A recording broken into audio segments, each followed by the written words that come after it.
at the bottom of the ocean. Don't know if I'll make it back home.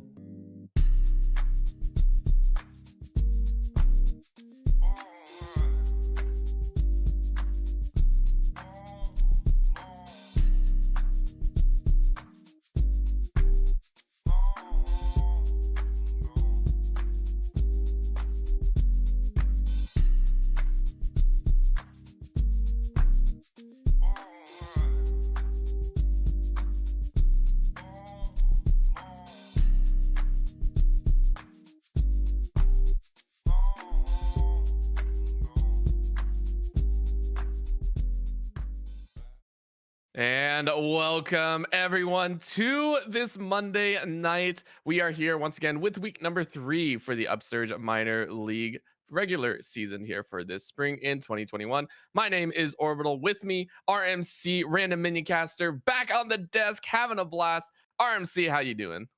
I'm doing well. Good to be back here. I missed out last week, but I saw that, you guys were in the good hands of Goferino. And now I'm back to be able to follow up on some teams that we might have seen before. Not all of them here in the UML.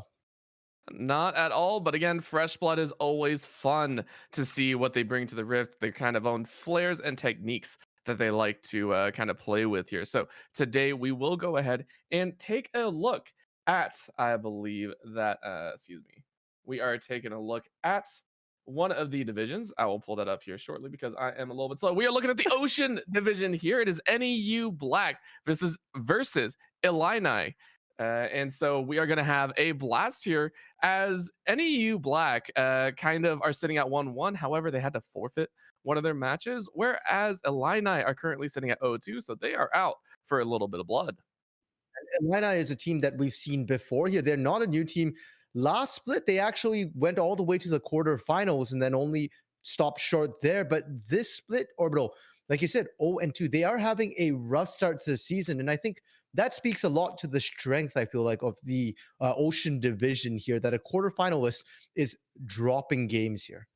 Yeah, and to think again, this is the halfway mark for a lot of people that are following along. You know that this is the third week out of 5 of the regular season. So if Illini want to start making a mark, if they want to start making a playoff run, they need to start winning the next 3, I believe, to be safe.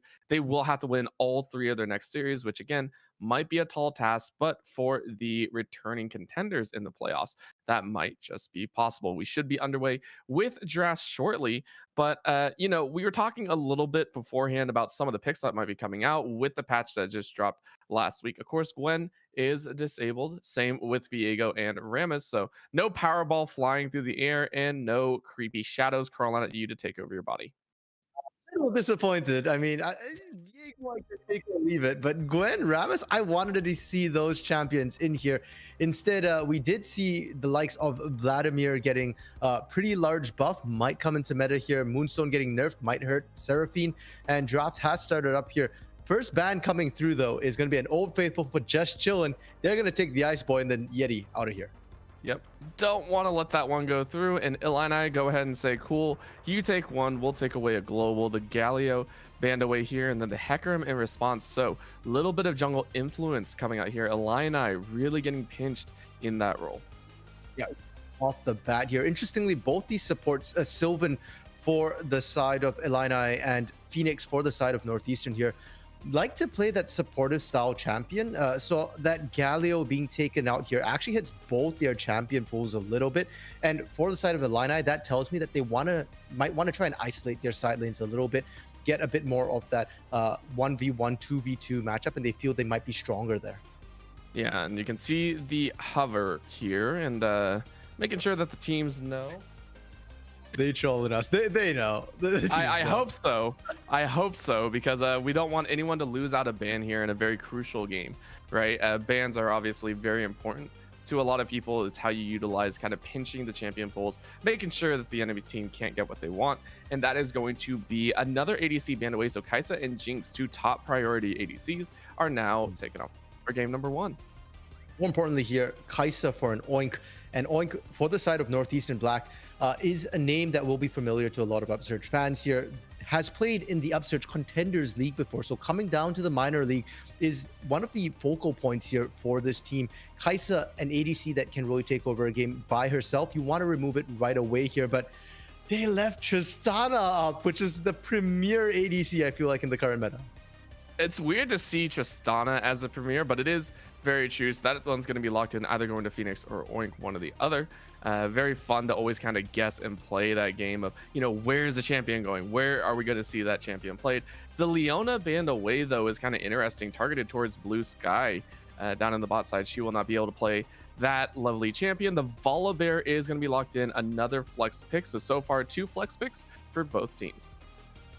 You have to remember right now that Northeastern has actually only played 1 game, I believe, so far here, because first week they kind of weren't in the league at all, and then second week up against, I believe it was HLA Black forfeited. So the only game they played, Blue Sky Cream played that Leona to great effect here. Vayne being locked in right away. What on earth? Yeah, Vayne has actually seen a little bit of a rise in popularity. A little bit of the Silverbolt action has always allowed a little bit of interest, and being able to condemn away a rocket jumping Tristana never hurts either. So seeing that champion locked in here, you gotta love it. You gotta enjoy a little bit of the feistiness, and I mean, if there's any time to bring out that one champion that you want to play, such as the Morgana, is it going to be locked in? It will. So of course, the for some reason or other, the jungle Morgana potentially has been locked in. Yeah, when we see that Morgana pick up here, it's no longer just, okay, that's a support Morgana, because that would be odd to pick at this point. Instead, jungle Morgana has come into play, and it's because of the buff she did receive. She is now one of the one of the fastest, if not the fastest jungle clear currently in the game. And that's really, really dangerous to let through here. If you're looking to hunt down a Morgana, it's difficult to find her because she's so quick. Her lanes can collapse quickly. And when she starts coming up the jungle, she doesn't lose anything by ganking here. It's more that she's waiting for her camps to respawn. I mean, her gank is literally, I throw a binding, you sit there for 3 seconds while my teammate beats on you. It's fairly effective, right? You don't even have to show in lane. That's how strong she is. So the Thresh will be locked in, though. That is potentially Tristana Thresh lane. So kind of old school. And so the rebuttal is going to be the Lulu, a champion that we've seen paired with Vayne very often. And it works extremely well if you have a lot of faith in your ADC. Well, even if it's not your ADC, you buff up here. Basically, if you have another champion that wants to go in, I'm just thinking too, you pair that with the Volibear who's going in with that Thunder, the Stormbringer there, and then it's already a huge bear jumping at you. You wild growth them to be even bigger here, and suddenly it's as big as however many Feast Stack Cho'Gath running whatever size boosting items they can. So still a fairly safe pickup, but so far for both teams, we are looking. Top lane is still available, mid lane potentially for both of these teams, though that Tristana for Northeastern right now, again, can be flexed there. Yeah, and so that looks like both teams, I kind of opted the only lane that we can really see as being a threat, or at least we know where we can target, is going to be the top side. So the Shen taken away, the Malphite taken away. I wouldn't be surprised to see some other bans thrown up there. Urgot is always one that a lot of people like to either pick or ban, depending on this scenario. And if Illini are saying this Volibear is supposed to be top lane, they have free reign to continue throwing bans up here, try and get that Volibear a solid matchup. If you are going to be targeting that top lane, I feel like against play for early here, you might want to look at that Gnar as well, because traditionally when we've seen play for early play well, it has been on these sort of tankier champions, and Gnar does give you the ability to not only play that tank but have a bit more lane dominance. The Seraphine instead targeted at Sylvan here. I don't know about that. Seraphine is still pretty strong, but those Moonstone Renewer nerfs, I feel like, have really taken away a lot of that potential, that strength that we've seen from the way that Illini likes to play that Seraphine. Yeah, so just a little safe ban, right? Hey, look, we really don't want to play, and there's the Vladimir hovered and locked in. RMC, I think you were talking about this champion kind of sneaking back into that meta. I mean, when we're talking about champions to expect here, it's not something that we are seeing in these players' champion pools, but Vladimir is fairly straightforward to play, and more recently the buffs to his Q, that transfusion, the cooldown reduction on it here has really pushed Vladimir into the limelight with the amount of sustain you get once you start leveling up. And the team fight strength has always been there, will continue to be there, and you can build more and more ability haste. It used to be capped at 40%. If you go all in on the CDR, you can theoretically hit closer to 50% here.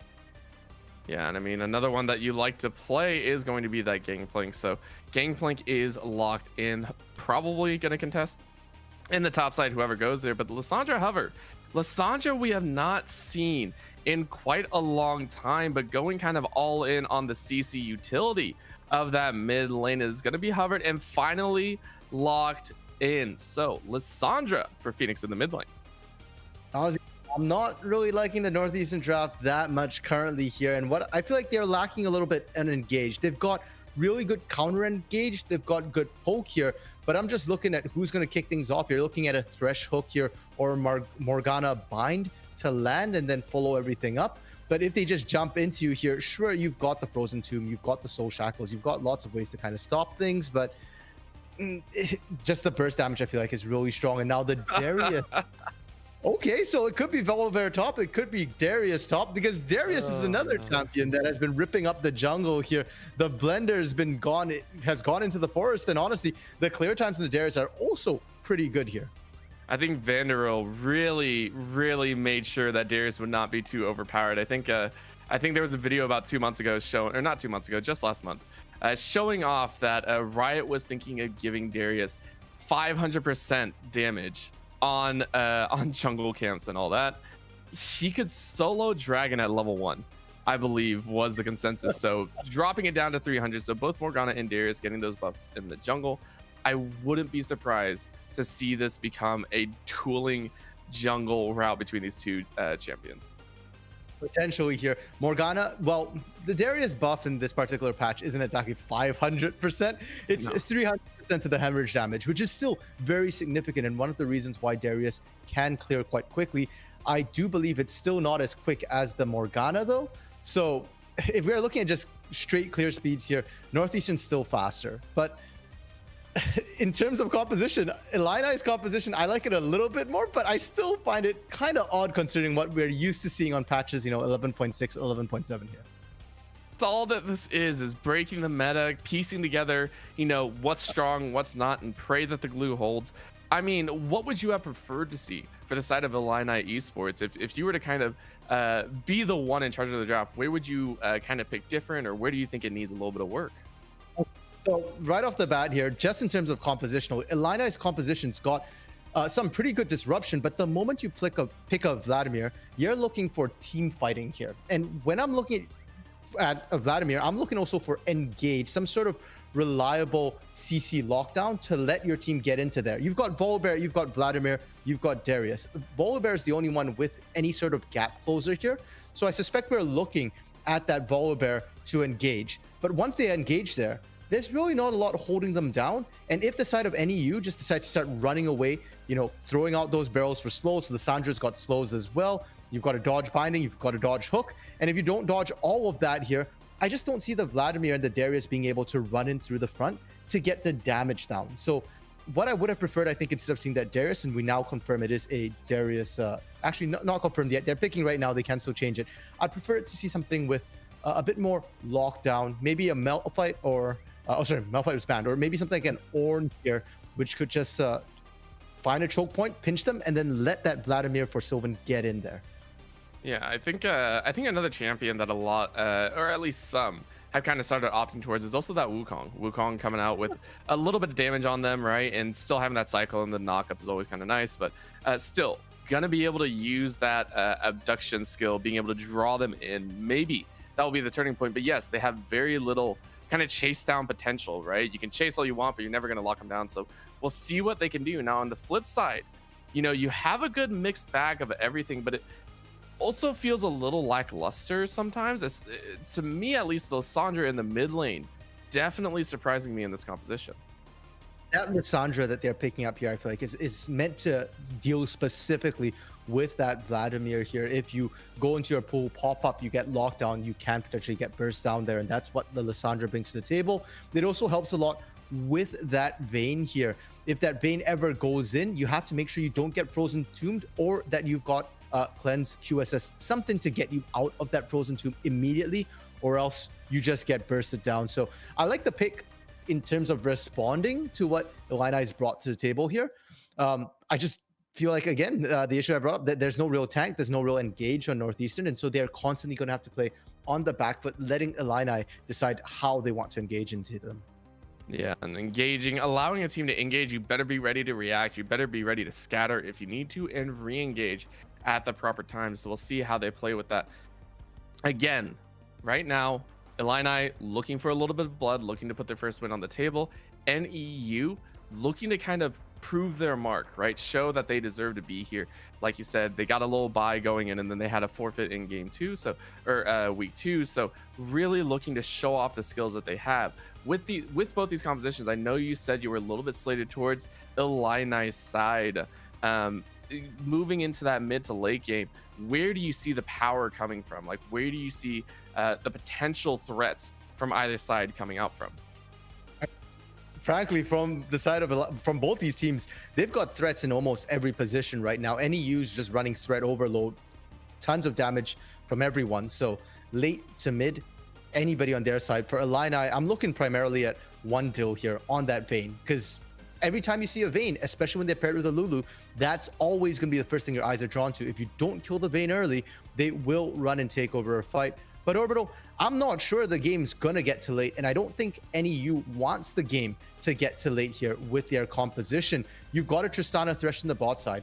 There is kill threat even onto a Lulu Vayne here, especially if you can find that Vayne. You have a Morgana as well, and Morgana is strongest in the early to mid game there, when you can just run that jungle as quickly as you want, pop out, and those dark bindings, later on they kind of fall off a little bit, but early on, just being able to lock people down for that long and the burst damage she brings to the table as well, I feel like if NEU might be looking to just take over early, win the lanes, and not let it get to the time where your Vladimir's online when your Vayne can 1v5. Pardon me. Yeah, that's always the timer that is on their back. So we'll see if they can beat the timer or if the time will catch up to their backsides. Don't go anywhere. We're gonna prep and set up and make sure we give you a quality stream here for game number 1 between NEU Esports and Illini Esports.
And we are back with game number 1 here on Summoner's Rift, just as usual, with a few fresh faces in the jungle and some returning.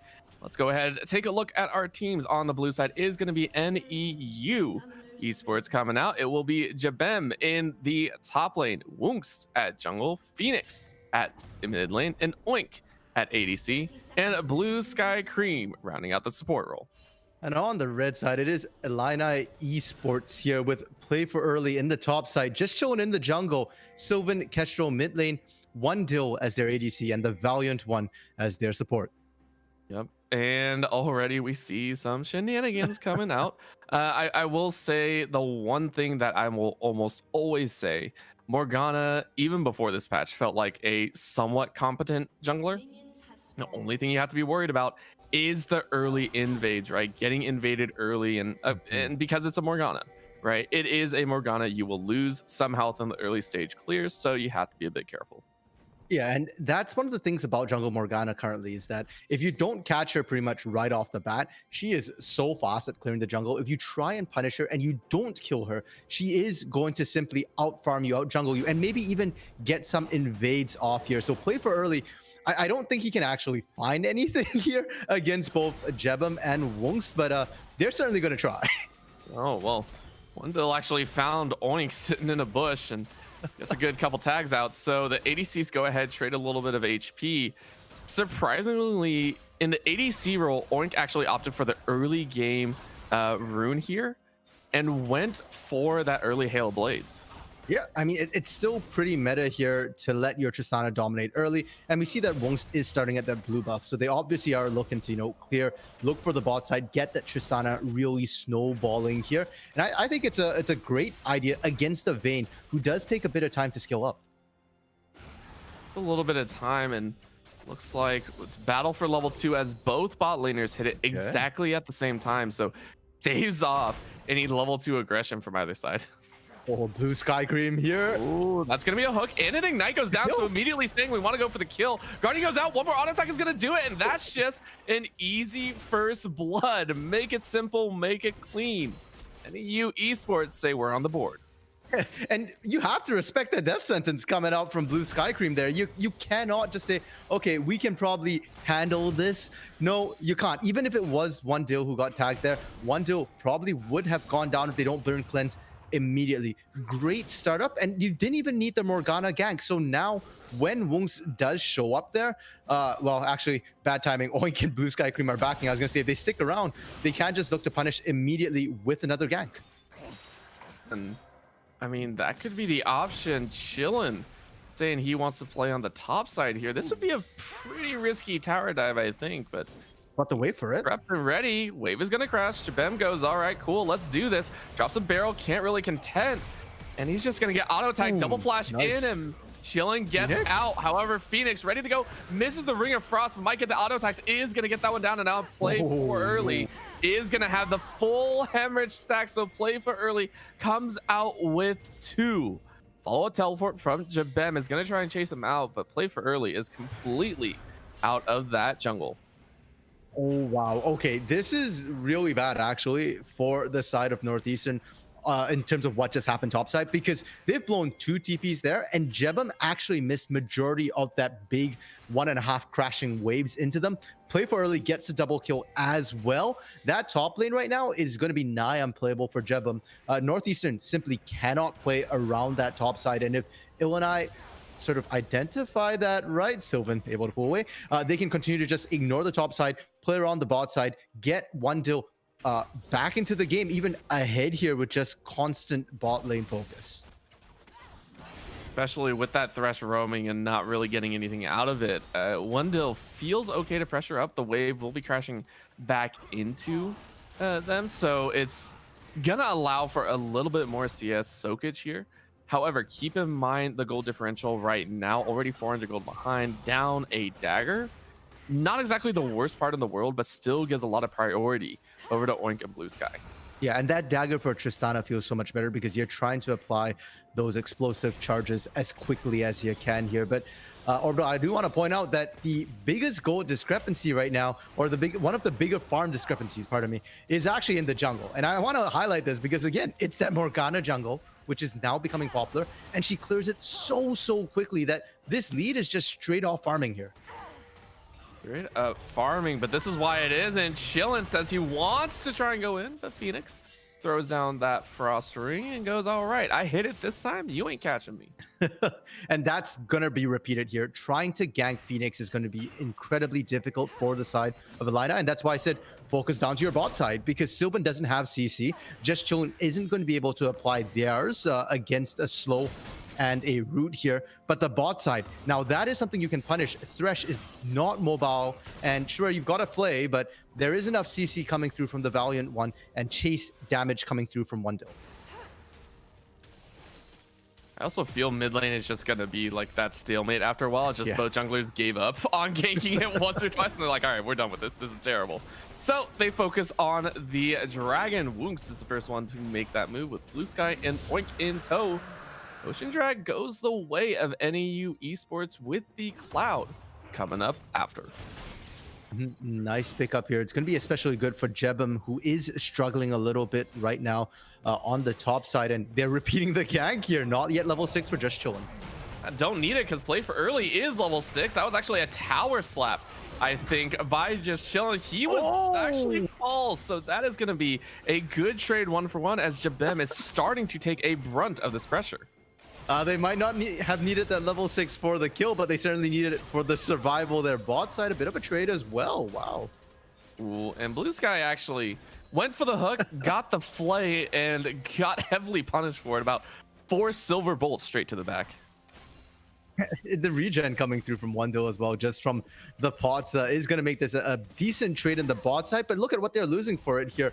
Wonks was actually able to just walk in knowing that no one was going to contest, steal away the blue buff, and it's no longer just the farm difference we're starting to see here.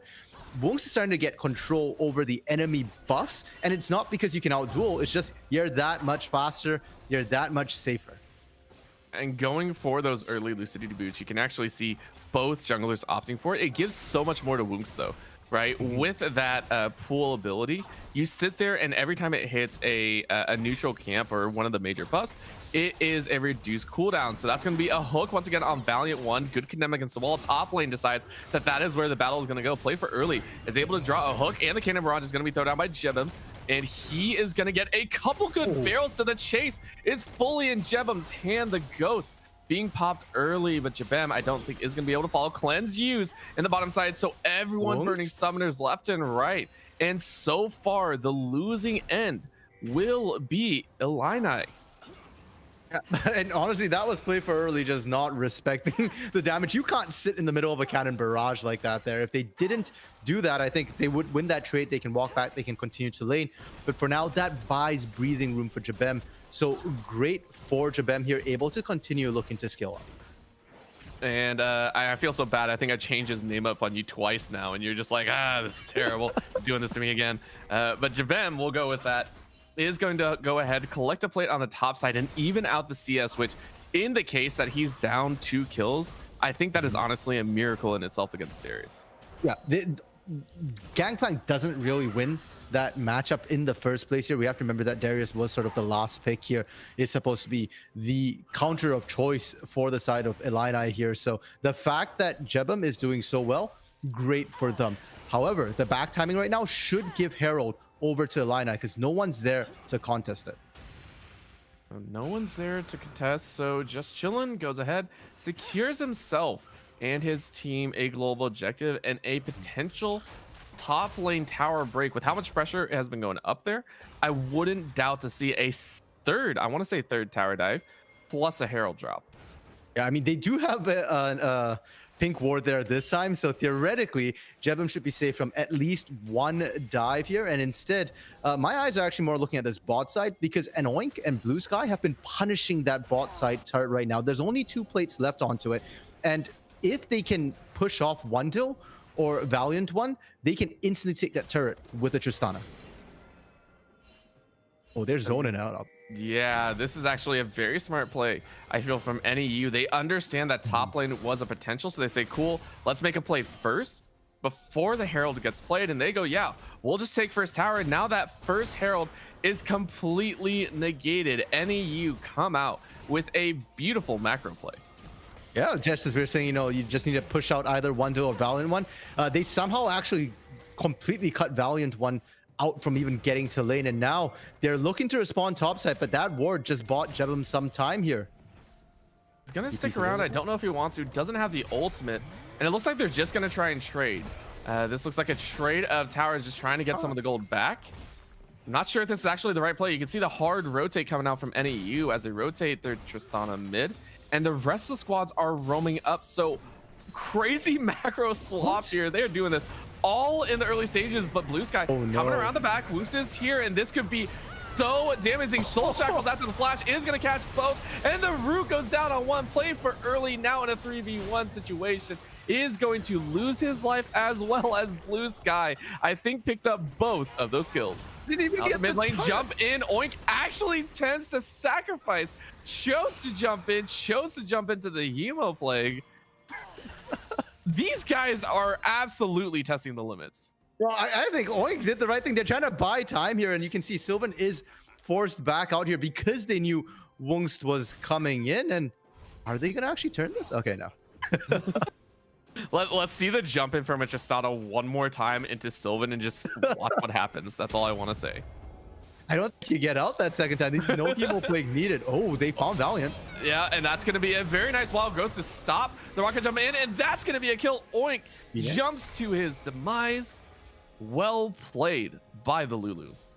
Yeah, that wild growth coming in real handy there. Barely had enough mana, actually, to pull that off. So great response from Illini. And now with that kill there, they should also be able to pick up Dragon Control. Dragon Control is there, but again, the binding's just causing a little bit of frustration. Again, it's only Cloud Drake. They can't afford to give it up if you're NEU, but if you are Illini, you are happy with what just transpired. You pick up the ADC pretty much for free, and you get a dragon here, and pray for an Infernal, which would, I feel, completely grant them a lot of favor. Nope, I jinxed it. The Mountain. You know what? Honestly, overall, I think the Mountain Drake, the Mountain Soul is actually scarier for the side of Illini if they pick that up. Because when we look at the compositions right now, we already said Illini scales better. They've got the Vlad, they've got the Vayne, and the other thing that we should make note of is the fact that they have that sort of meatball composition here. Play for early, just ghosting. Beautiful dodges there, able to be safe. But yeah, Illini's right now, they've got that meatball composition. And if you're the side of Northeastern, you're relying very heavily on just Oink to shred through the tanks. And I do expect Oink to be able to kill 1, maybe 2, but to cut through 3 and try and stop the Vayne from running amok, it's going to be hard. Now you throw a Mountain Soul on top of that there, and good luck trying to cut through all these members of Illini. If the Mountain Dragons start to stack up, I honestly wouldn't be surprised, and I would actually prefer seeing a call for an early Last Whisper item, right? Or even flexing into that Bork status. I think it's very underrated, as we now see Blue Sky getting caught under the tower. 3 tower shots plus a 5-stack hemorrhage. Leans play for early. He's able to pick up his 4th. Yeah, that box there unfortunately kind of worked against Blue Sky, because normally you throw that up just to buy time, make sure you can't get engaged on, but it unfortunately drew aggro onto her, so she ends up going down. You can see everybody rotating in as well, and they finally get that turret. The Herald that got dropped, which cost just Chillin and Play for Early their lives here, finally goes down, and it's solo gold for Play for Early there. All eyes kind of in this mid lane. This is actually where a lot of my attention has been drawn, because the mid laners have done very little in terms of what their champions are supposed to do. I feel like Phoenix hasn't roamed as much as I probably would have liked, hasn't been able to collapse with Wungs as much as I would have liked. But Sylvan doing exactly what a Vladimir should do. Power farm, has a kill, has the proto belt, stacking up that damage. This is a champion that your eyes were kind of on, and you pointed out this is a big power spike for the side of Illini if they're able to keep him kind of well and ahead of the curve. Yeah, and you don't even really need to get a Vladimir ahead of a curve. If you do, it's great, but just being even here forces the enemy team to start buying healing cut, grievous wounds, and they'll probably have to buy it across multiple members here, because Oink I don't think we'll actually get to free fire onto Sylvan here. Play for early and just chilling, going to be running in. So they're going to need secondary grievous wounds coming out. So that's at least 1,600, and it has to be bought fairly early on. We've not seen, as you've kind of alluded to, Sylvan getting into the meat of the fight. But once they do here, if you don't have that healing cut built up, Sylvan just simply will not die. Sylvan's just gonna be like, all right, cool, that tickled a little bit. Yeah, what else you got? For right now, though, still being told to stay in the mid lane until that tower goes down. Oink and Blue Sky have been fully rotated, a 4-man rotate with a sacrifice on this bottom lane. So nice little quick tower, 2 towers to 1. As Oink goes, yeah, I'll take a little bit more CS. Yeah, and for Northeastern right now, they are the ones rotating a little bit better, taking these structures better. They are playing to their win con to a certain extent. It just feels like they're not fast enough with it. And that's why, despite their gold lead right now, despite their turret lead, from the way I'm talking, it almost sounds like Illini is in the better position here. I mean, who wouldn't? Who wouldn't bet again, or who would want to bet against them at this point, right? You're sitting at only 2k under, where we were just talking about the fact that NEU's composition is kind of on a timer, right? This Vayne has been allowed to kind of free farm up, being able to close that gap that the Tristana should have had at a much larger expense. Top lane going heavily in favor, which is a Darius of all champions, right? And then in the mid lane, you had that Vladimir. These are all champions that are moving quite nicely into their respective power spikes. Up and now with Dragon coming up in a minute, we've not seen a full-on team fight, Orbital, but I suspect we will see one soon. Everybody's gone back to buy. Mythics are coming out for everybody except for Valiant one at this point right now. And when I look at how these team fights are gonna go, I worry for Northeastern, because I feel like they need to get picks. So they need to be here setting up like they are right now. They need to clear up the vision, and they need to find the right targets. They need to burst them down immediately. If they can't find a kill right off the bat in a fight, I actually think they start losing that fight. This is a question in there, as a Stridebreaker in almost puts play for early, directly in line with the hook. A nice triple barrel chain punishes play for early before the dragon starts up. So the Darius probably won't be in this fight. Has to run all the way back from base. Yeah, and no teleport for play for early either. So really, really risky for Illini right now. They just need to buy time. Wait for play for early to get there. You don't have to start this dragon, and pressuring mid, that's a perfectly viable way to go. Their vision into this choke point here is actually key right now, because they know they're safe to walk in at least this far. All funneled in. Oink rightfully cheating down to the bottom side of this dragon, but they're gonna go all the way in. A very nice ultimate. He gets the smite still. He doesn't care. The steal comes in as just chilling. Goes ahead and grabs the Drake. That's one of them down. Now in goes Sylvan. He goes ahead and snaps up another one with the ulti. This is a beautiful run with the condemn against the wall. Jabem is gonna be the next on the chopping block. The bleed gets the shutdown. 4 for 0 and the dragon. Illini take everything and then some. Oh, Orbital, that went about as poorly as it possibly could have for Northeastern there. I already had concerns about their team fighting, but that wasn't just about their team fighting here. It's about the issue that they weren't quite in position, and they allowed themselves to sort of get flanked there. One Dill didn't even have to participate in the main fight, was able to just go over the wall and then clean up people on the backside of that. That's exactly what you want to see. And a lot of that early lane lead, which Oink and Blue Sky have found, have just been negated. In that last fight, suddenly One Dill is the one who is up gold right now, in a better position to carry in these team fights. This starting to look a little bit like a runaway game. And I mean, if you are Illini, you are kind of breathing a sigh of relief at this point, right? This is the whole reason that you played this composition, and you got pretty much the perfect start. You are now sitting at 1.4k above your opponent. You had 2 dragons in your pocket, which again, the mountain dragon, like you said, is going to start ramping up. If you're NEU Esports, what do you need to start doing? How do you start kind of mitigating that kind of mistake, which honestly, it's not the end of the world, right? You still have a little bit of time to work with. How do you start kind of clawing your way back? So for Northeastern's composition, they kind of had a 3-phase plan. Early game, you need to get ganks, you need to play to your strong bot side here.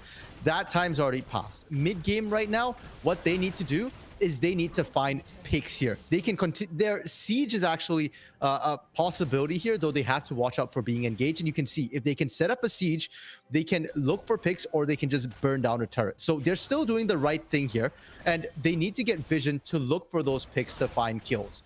If they fail to execute on this second phase of their plan, Orbital, then we're looking at phase 3, which is late game. And at late game, what they need to do then is pray very, very hard and hope that it works out. Just at the end of the day, just throw it all up to the angels. That's it. Let the angels decide. And Woonks goes, yeah, I should probably do that too. That's going to be the Everfrost being thrown out very quickly to stall out that potential issue.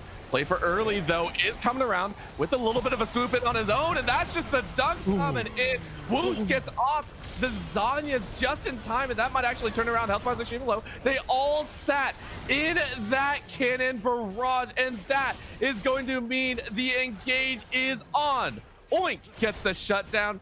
3 for 0 for NEU Esports, and immediately control ripped right out of Illini's grasp. Okay, that wasn't the sort of pick I was looking for here, Orbital, but you can't argue with the results. Illini kind of served themselves up on a silver platter, and I want to call out Wonks here. Like, huge props to Wonks. That stopwatch was perfect. It stopped the Noxian guillotine, and Play for early kind of had to stand there for a little bit going, wait, did I not get the kill? Did I not get the reset? And then like that time wasted, unfortunately, turned everything against them. Great play from Northeastern. They're back in the game, though they did lose the turn on the bot side because Sylvan was just continuously pushing away. Well, I mean, they have the Baron now. They have about 3 minutes to really work with this power buff, right? This is the all-important time that they need to start finding some opportunities, whereas Sylvan looking like he wants to try and cut it off, and that's going to be a trade of the barrels for the game. I think this is looking a little dangerous. That's a cut down. It's so close. Oh, Silva comes away with it. The healing is too dang strong.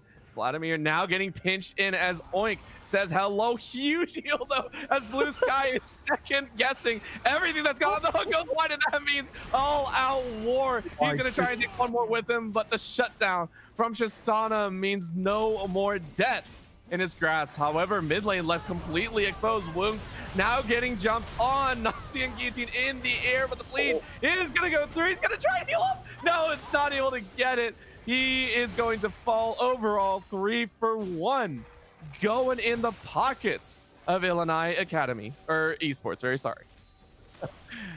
Well, bro, I was just going to say, what Sylvan did down there was actually huge. Okay, Clancy's out. Basically, they wasted a minute trying to take down the Vladimir. And even if they did kill Sylvan, it was already a 1-for-1 trade. But now not only do they get that, they get mid lane turret from the Herald. They get 2 kills in the mid lane, and they get Dragon. Any Baron buff at this point is pretty largely negated. It's only on Oink and on Blue Sky right now, and because their waves have all been shoved in, by the time they walk their waves into a turret, the Baron buff gets 1 wave tops in terms of how much damage they can put onto a turret.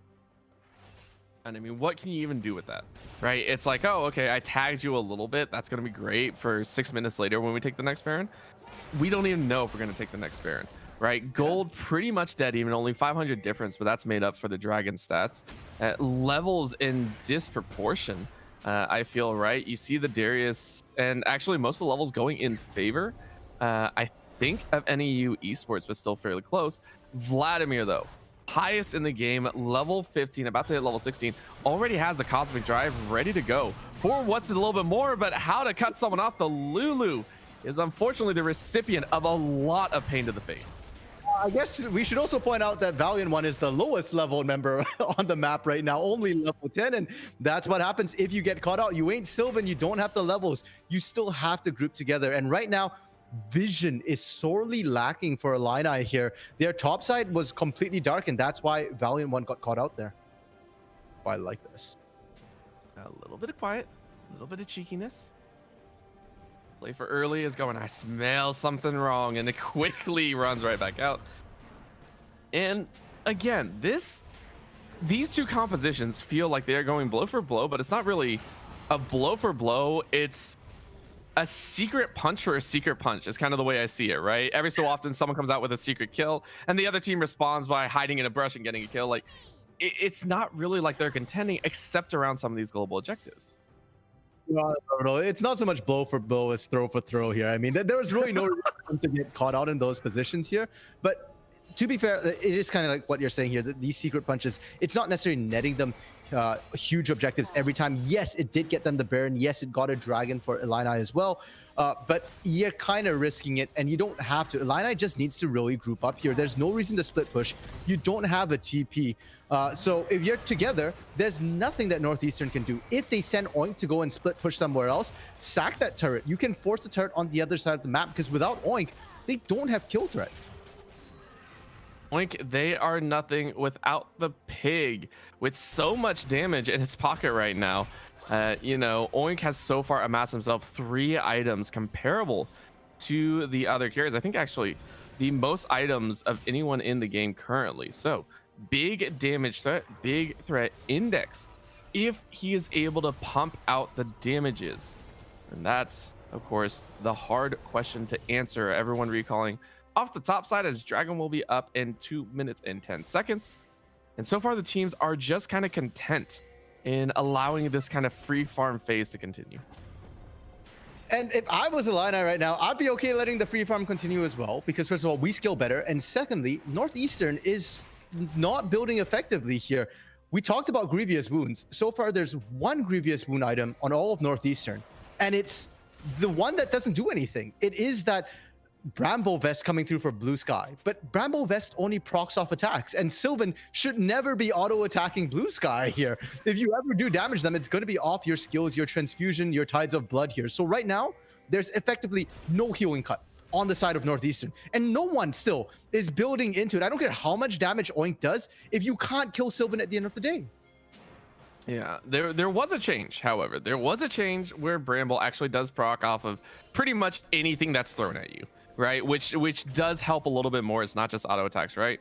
So it's a plus, but you are correct. Very little healing negation. And you can already see the last whisper. So we did talk about it a little bit, right? Jabem going ahead, picking that one up because the barrels are so crucial. Because it definitely feels like this gangplank is going to be the one to kind of shred more than 20 to 30% of the enemy's HP with a single barrel chain and the cannon barrage to follow. However, all eyes on Oink on what his next item will be, because I think that's going to be very telling of how this team feels in the current state of the game. That next fight for sure here. But even without looking at the fight, I just feel like the gold lead doesn't matter right now, and Illini is just going to take it here. Baron is up and on the table, but you can tell both teams are prioritizing this dragon here. It's so much easier to take down the Death Bush. Oh, it's set up. It is set up. They're testing the waters, and that's Oink. No, Oink, you can't walk in. Oink is deleted off of the map. Bacon up for dinner, as that's going to be a quick 2. Follow up for 1 Dill Flash for Flash Blue. Sky is going to see the Sky. That makes it 3. Only 2 alive in Phoenix and Jabem, and the Baron is ripe for the picking. Here you're facing a team which kind of outscales you, kind of wins a little bit of fights. The only sort of weakness in the Illini's composition was their range and ability to take turrets. You take the Baron, and now you can go pressuring in. Top side inner turret is low. You can break it from that side, pick up the gold while you're at it, or you can go through the mid lane as well. There's only that inhibitor turret still standing. Both inner and outer in the mid lane are already down. So for the side of Illini, they too have to take advantage of this Baron here. NEU failed to do it. Illini's turn to prove they can. I mean, what better way to do that than to get the Mountain Soul at the same time, meaning this push is going to be unlike any other. At this point, play 4 early. It looks like he's going to be split pushing on his own. You have the rest of the team start barreling down that mid lane, so it is a 1-3-1 attempt to just decimate NEU's base. And for now here, it looks like they're trying to go for a bit of a 1-4 split push here. Normally, I like to see that if there's teleports, but we have to keep in mind, Illini doesn't have a single teleport here. So if they do try and split push, it is a little risky for whoever split pushing, in this case, Sylvan. And after that last fight here, we have seen Oblivion Orbs come in for both Wungst and Phoenix. So Sylvan's not as safe as he was, say, 2 minutes ago. Yeah. You also see the last Whisper now being built for an Oink, so it is going to start cutting through play for early and just chilling. Same with Sylvan, actually, who has got a fair amount of health in his pocket. So overall, nice itemization. So that could be the make or break situation. Oink about to hit level 16, about to have a massive range increase over this Vayne, and now Sylvan getting caught between three members, but a huge set of damage means that he is going to try and take one down. Huge healing once again, and Oink now is coming in. Everyone, he still takes one. He's still able to take down his enemy mid laner. That's gonna be Phoenix and Sylvan, both losing their lives. While that's happening, the minions are being escorted in the top and mid wave. It took 4 members to take down Sylvan, even with that healing cut here. And now, if they play their cards right here, the base should be broke open. I can't see Northeastern really being able to defend 2 fronts. And yep, there we go. Top side down. No, that was the only option, and really losing that many and taking up that much time just means nothing. Play for early might actually pass. That's gonna be a wild growth and a quick. Everfrost straight in the middle of them actually signals the retreat. They are gonna take Vayne as payment, and the shutdown goes right into the perfect pocket. You will go ahead, collect 150 on the Tristana as they do lose their base, and we'll have a flood of super minions here in the top side. Now the base is broken open. Supers will be pushing, and oh, are they looking for Jebba? Oh, they are. They found the hook, but do they really want to fight this? Again, Valiant is right there. He's just like, cool, I'll keep buffing it up. Chillin's like, I'm here too. And Play for Early's just, nah, I got it, don't worry. Yeah, I mean, these guys are kind of tanky. They're sitting about 160 armor for both Play for Early and Just Chillin right now. But I do want to draw attention to the fact that Jebem completed the Lord Dominic's regards early and went Divine Sunderer. So there's a lot of damage coming off of Jebem onto these tanks here. Instead of Oink, I'm actually thinking that Jebem might be the better tank killer, the better tank buster at this point in the game here. So Play for Early and Just Chillin, you need to be Just Chillin a little bit. Play for Early almost got the nab on Oink, but keep in mind as well, right on top of that, the Navori Quickblades coming out for Jebem. He is going to be spamming every single one of his barrels of his parlay shots as quick as he can. So we'll want to keep track of how many he's able to throw down in a single team fight, because like you said, he has turned into the primary carry. Taking a look at the map though, 4 members in mid, like you were talking about, but every time they do, Sylvan looks like he's recalling. So kind of a bad time. This is a potential 4-on-5. Ward goes over the wall. That kind of spots out this potential 4-on-4 fight. Very unsafe for Illini right now. If they do step up, they don't have the numbers advantage. And again, I keep harping on this, but no TP. Play for Early.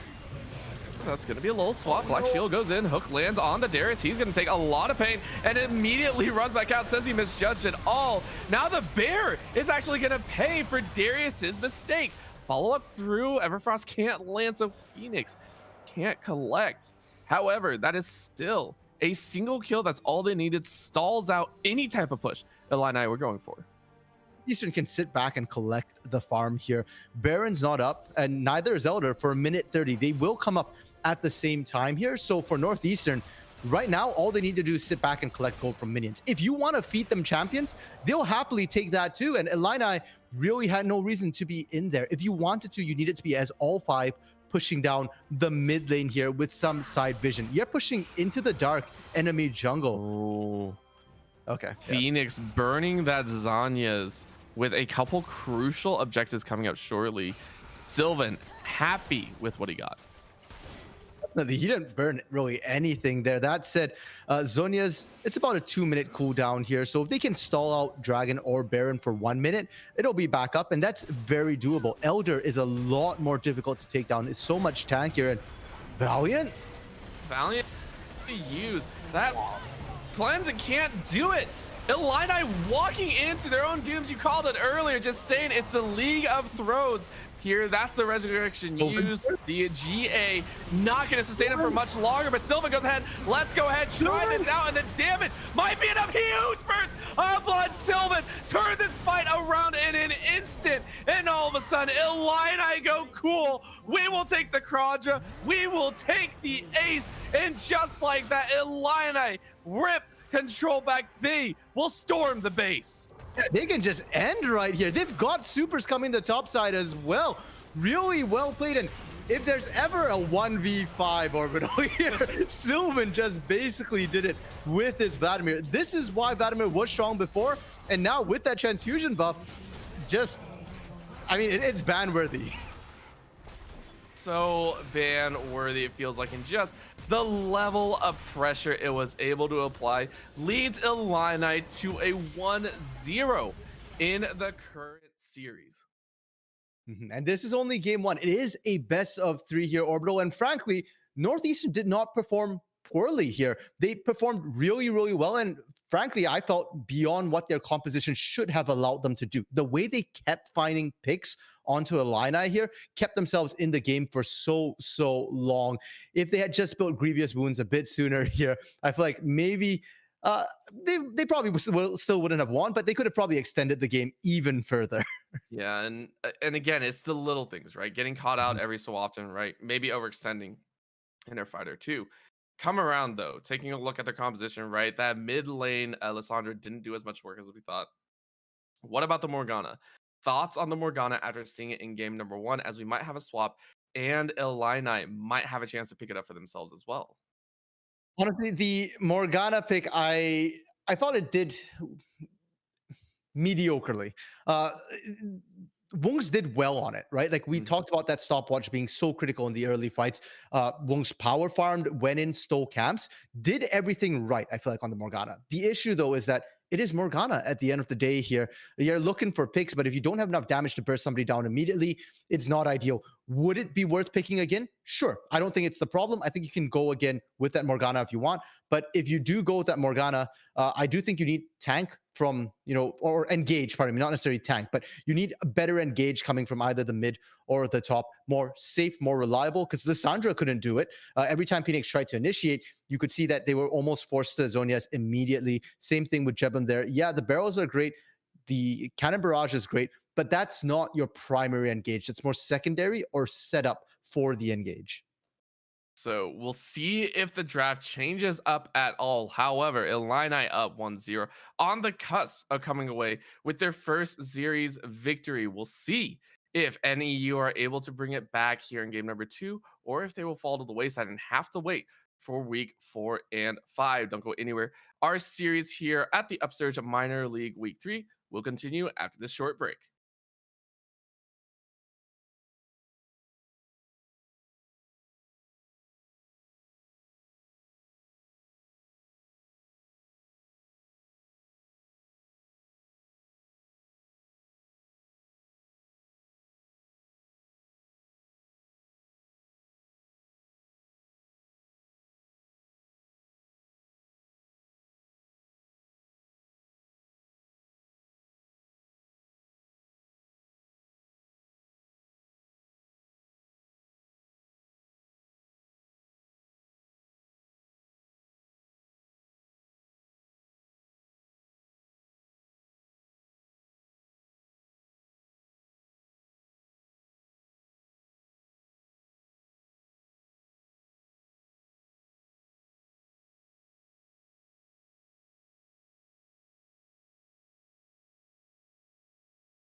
And here we go. One more game, potentially two if things pan out for the side of NEU.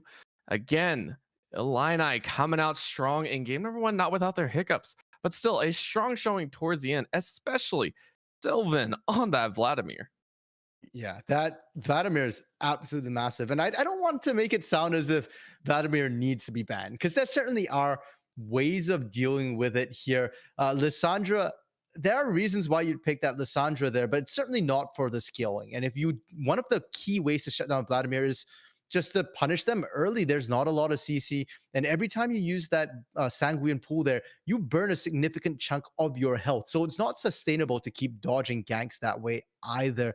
Now, for the side of NEU, I think they need a bit more skilling if you're going to let that Vlad through, or maybe you pick it up yourself here, because I assume that Phoenix can probably play the Vladimir. It's not super complex. You just kind of run at people, press Q, press E, and then when you're about to die, press W. You make it sound all too easy. Just do that. It's okay. That's all you have to do. Yeah, just win 5 hit, right? Just hit the enemy nexus. That's all you have to do. Just run past all the other turrets, all the inhibitors, and it's perfectly okay. But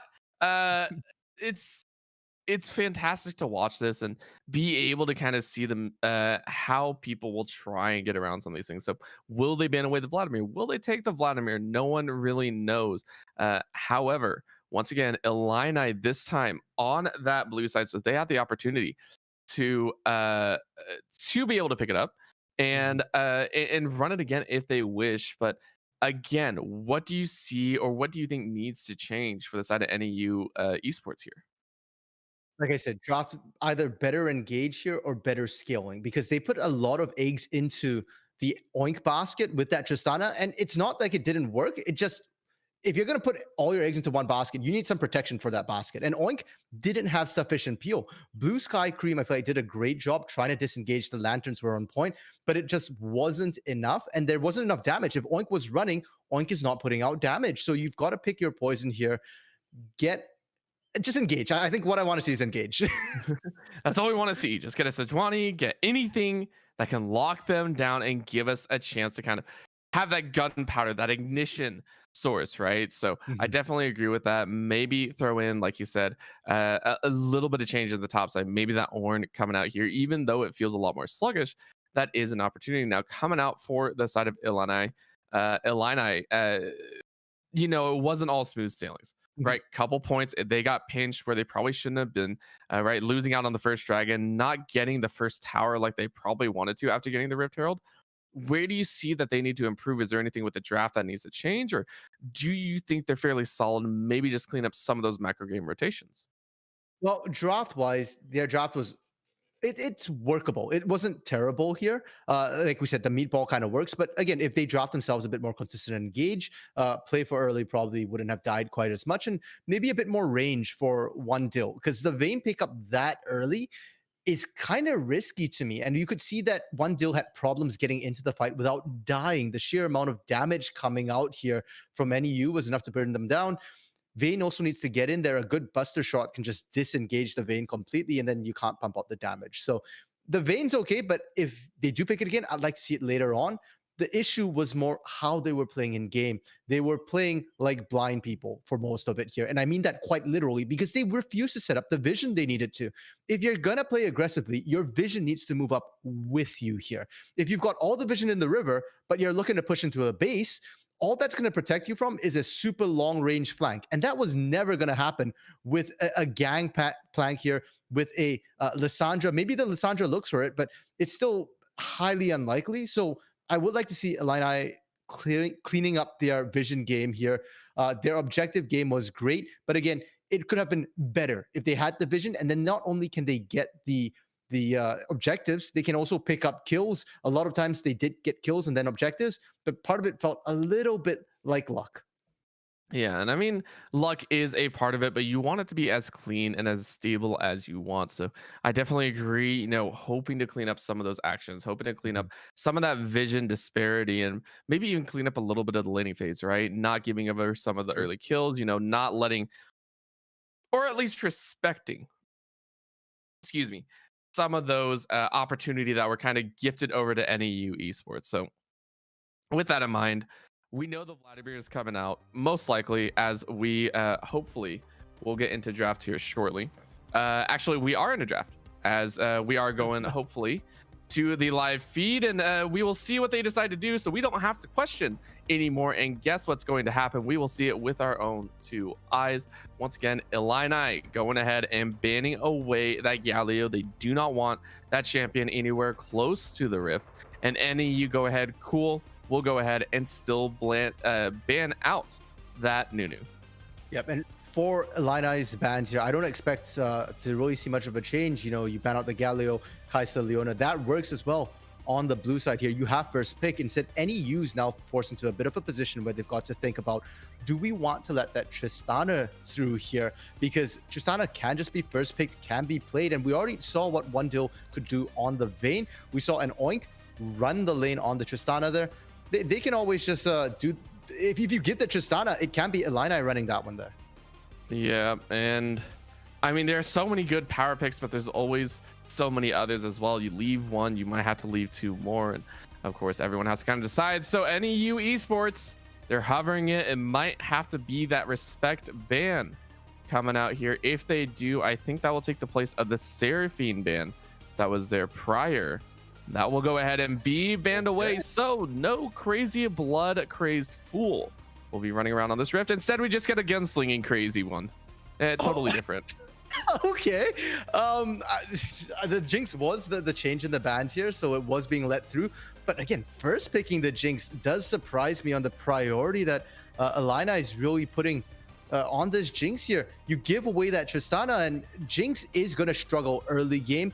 Granted, One Dill has shown that he's more than capable of surviving a rough laning phase, and I do think the Jinx will do better than the Vayne in the team fight. So perhaps that's what they're thinking here. They've practiced with it. They've got some compositions, and it's going to force Northeastern as well to now draft something that can dive, that can find that backline. Because if you try and play front to back against a Jinx, things are not going to end well for you. I mean, it kind of worked at the beginning, and this time around, you have an even less mobile champion in that ADC role. Jinx is notorious for outputting a lot of damage, but is pretty much at some points going to be that stationary turret that just kind of fires. So the natural response, beef up your own side as well. Thresh versus Nautilus, hook champion versus hook champion. This is going to be a clash of the bottom lanes.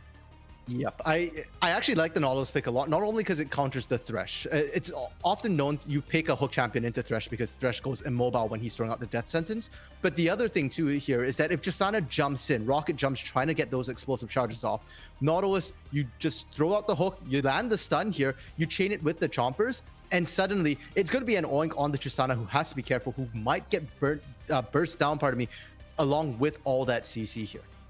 Yeah, and I mean, we saw Blue Sky actually do very well in the early game, right? Lots of hooks being thrown out, a lot of key summoners being burned. It was just some of those oversteps that came out, you know, put her in a poor position, maybe stuck around tower too long, right? So maybe cleaning that up might be the key here. It is going to be the gangplank once again. So aside from the bottom lane of Illini Esports, pretty much same champions from before. Yeah, so far it's very, very similar. I'm not a huge fan of the gangplank pickup right now for Jebem right away here.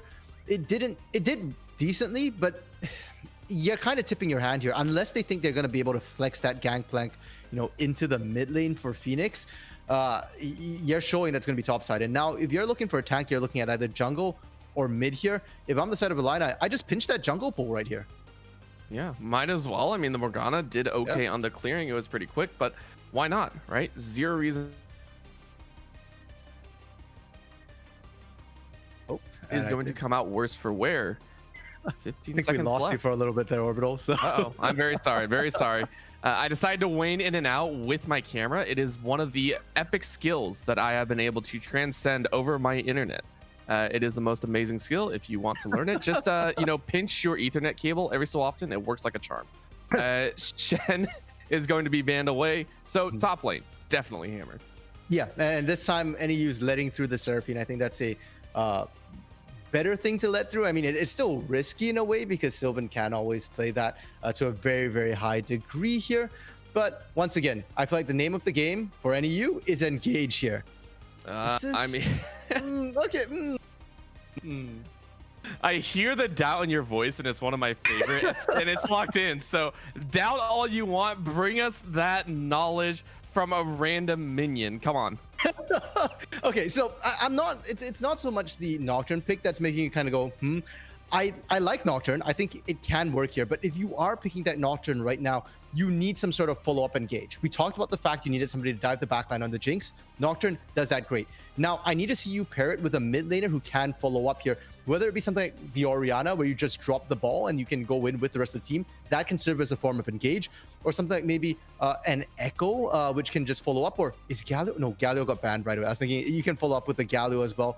That's great. But right now, as it stands for NEU, if you're just picking a Nocturne here, you don't really have a solid engage. Okay. Yeah, and I mean, they heard you. Okay. Yep. They're hovering it. Still 3 seconds. Okay. And they do lock it in. Now keep in mind, they're facing a Malphite Sylas on the other side. If you're talking about engage, Illini's got it. Yep. I think Illini's composition this time, I like it a lot better than what they did last game. And frankly, it's not that different here, right? You've got that super meatball in the front line here, and you've got the Jinx that you're appealing for. But you've got Malphite with such a more reliable engage coming through. Sylas as well, being able to steal all these ultimates here is great as well. You can turn off the lights. One of the things I like about Sylas into a Nocturne, especially if it's a mid lane Nocturne, which it isn't in this case, is the fact that you can steal their paranoia. And if they start trying to use the paranoia, you just press R as well. Neither of you can see anything. Neither of you can engage. It's more of a nullifying ultimate, but I still like it a lot. And now, because it's not going to be that mid lane matchup, if Sylas, if Sylvan does manage to get their hands on that paranoia here, you've got yourself another global to match here. And Nocturne Wunks will have to be careful whether they want to use their paranoia proactively or defensively. So just great front to back team fighting composition from Illini. Can't say it right now. Illini here for themselves. I love it. Working on this all week now. Yeah, pretty much. Well, more than a week since the quarterfinals when we cast them, I feel like. But yeah, for Northeastern, their composition here, I like it a lot more than what they did last game, but it's still trickier to execute here. You don't have as much leeway because you don't have tanks. You do have poke. You also have great team fight and a lot of pressure now onto Wungst and Phoenix to get the engages right here. Because if you can't kill Wundil, you lose the fight. Post 20 minutes, the entire game is going to revolve around, can you kill Wundil? Or for Illini here, can you distract an Oink? Because you don't have to kill an Oink, you just have to put enough pressure that an Oink can't put out the damage, and then Wundil will win the fight for you. Yeah, and I mean, this time around also, you have to think about it, Play for Early doesn't have that carry potential that he did before. Yes, it's strange to say Malphite does have kill pressure, Malphite does get tanky, Malphite gets really freaking annoying. However, this is no Darius, right? This is not a champion that with 6 kills is going to run over your team 1v4 everyone and slaughter your ADC in mid lane before going down. This is a monster that will keep you in the same place for a decently long time and will probably soak out a lot of your time, but he won't really kill anyone. Do you feel like this is going to place a lot more pressure on Wundil and Sylvan to kind of stand up? Or do you think it's just going to be another day, another game for the squad? Yes and yes. Because sure, it is going to put more pressure on Sylvan and Wundil, but I think Illini has always played that way. They've always looked at Sylvan and Wundil to be the primary carries, and if Just Chillin and Play for Early can step up, great. That's always great for them as well, but realistically, that's a bonus here. So I don't think it changes their game plan at all. What it does change, though, as you rightly identified, is that the early game is going to be different. You're not going to look for Just Chillin to gank that top lane, to get that Darius snowballing here, to sit in that side bush multiple times and set up a summer home in the top lane. Instead, Just Chillin's going to have to look for pretty much the mid lane if they're looking to try and get snowballing here, because Malphite's not going to win. Jinx, you can look down there, but you have to be very, very careful because an Oink has a lot of burst damage, and even if you do manage to get a kill on the bot side, you have to make sure you don't trade Wundil's life for it. So expecting a lot more bot lane focus for the side of Illini here. Northeastern, they've got a bit more options here in terms of where they want to go. And in fact, I'm expecting them to play a little bit more passively pre-level 6 here. You want Wungs to hit 6, unlock that paranoia. Before that, top lane isn't probably going to win against the Malphite. It's not going to lose, but it's not going to win. Same thing in the mid lane. Orianna is great at nullifying pressure. Bot side, you've got kill pressure here, but Nocturnes, it's a bit hard to gank against a Nautilus Jinx here. So I expect to see Northeastern play a bit more passively. And then at 6, that's when the game really explodes. All right, well, there you go. Thoughts moving into game number 2. Of course, this might or might not mean this series depending on who you are cheering for. So we'll have to wait and see. Again, 2 minutes on that spectator clock. So do not go anywhere. Go grab a snack, go grab some water, and prepare for game number 2 between Northeastern University Esports and Illini Esports.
And it is on to the Rift for game number 2. Some spicy picks, some ones that we might not agree with, but definitely can throw down a lot of pain if comboed well together. Spicy pickups left and right, and we'll see if the teams have what it takes to take game number 2. I mean, I don't think it's too much to say that Conquer on the Nocturne probably is. It wasn't the right call here overall. I feel like you picked the Nocturne so you can burn down the Jinx here. Conqueror is great in an extended fight, but really, if you don't kill one Dill fast enough, by the time your Conqueror is fully online, I feel like it might be a little too late. Ooh. Is this one time that I actually get to correct the Telecaster?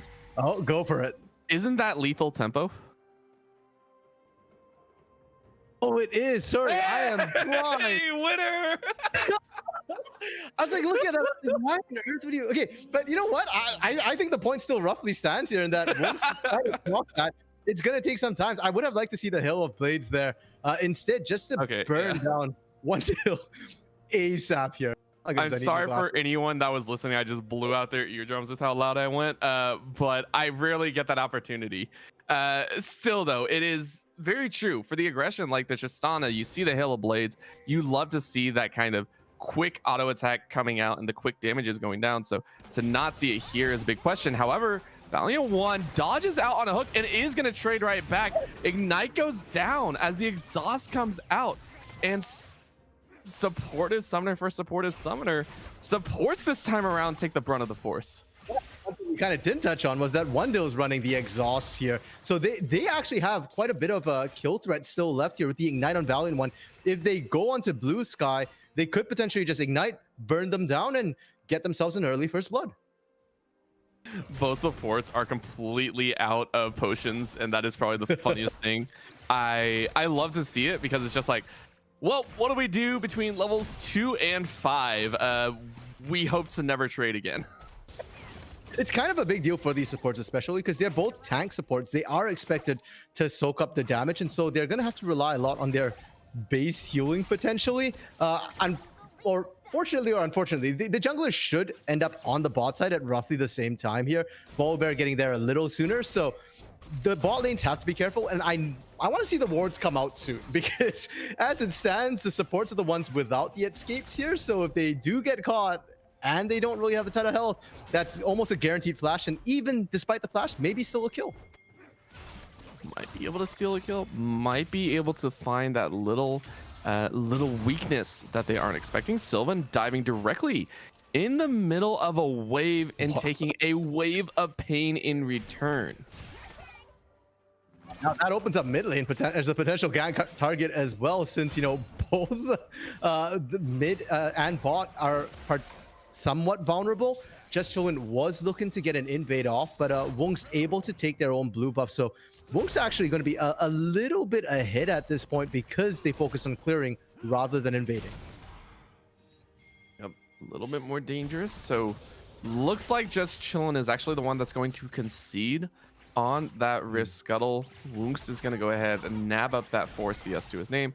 Hook goes out, lands on Wendell though. Right jump in, and they're just going to try and fight it off. One more auto attack to a larger chunk, but not going to be able to land. So bottom lane, Wendell and Valiant One starting to struggle here at the 4th minute.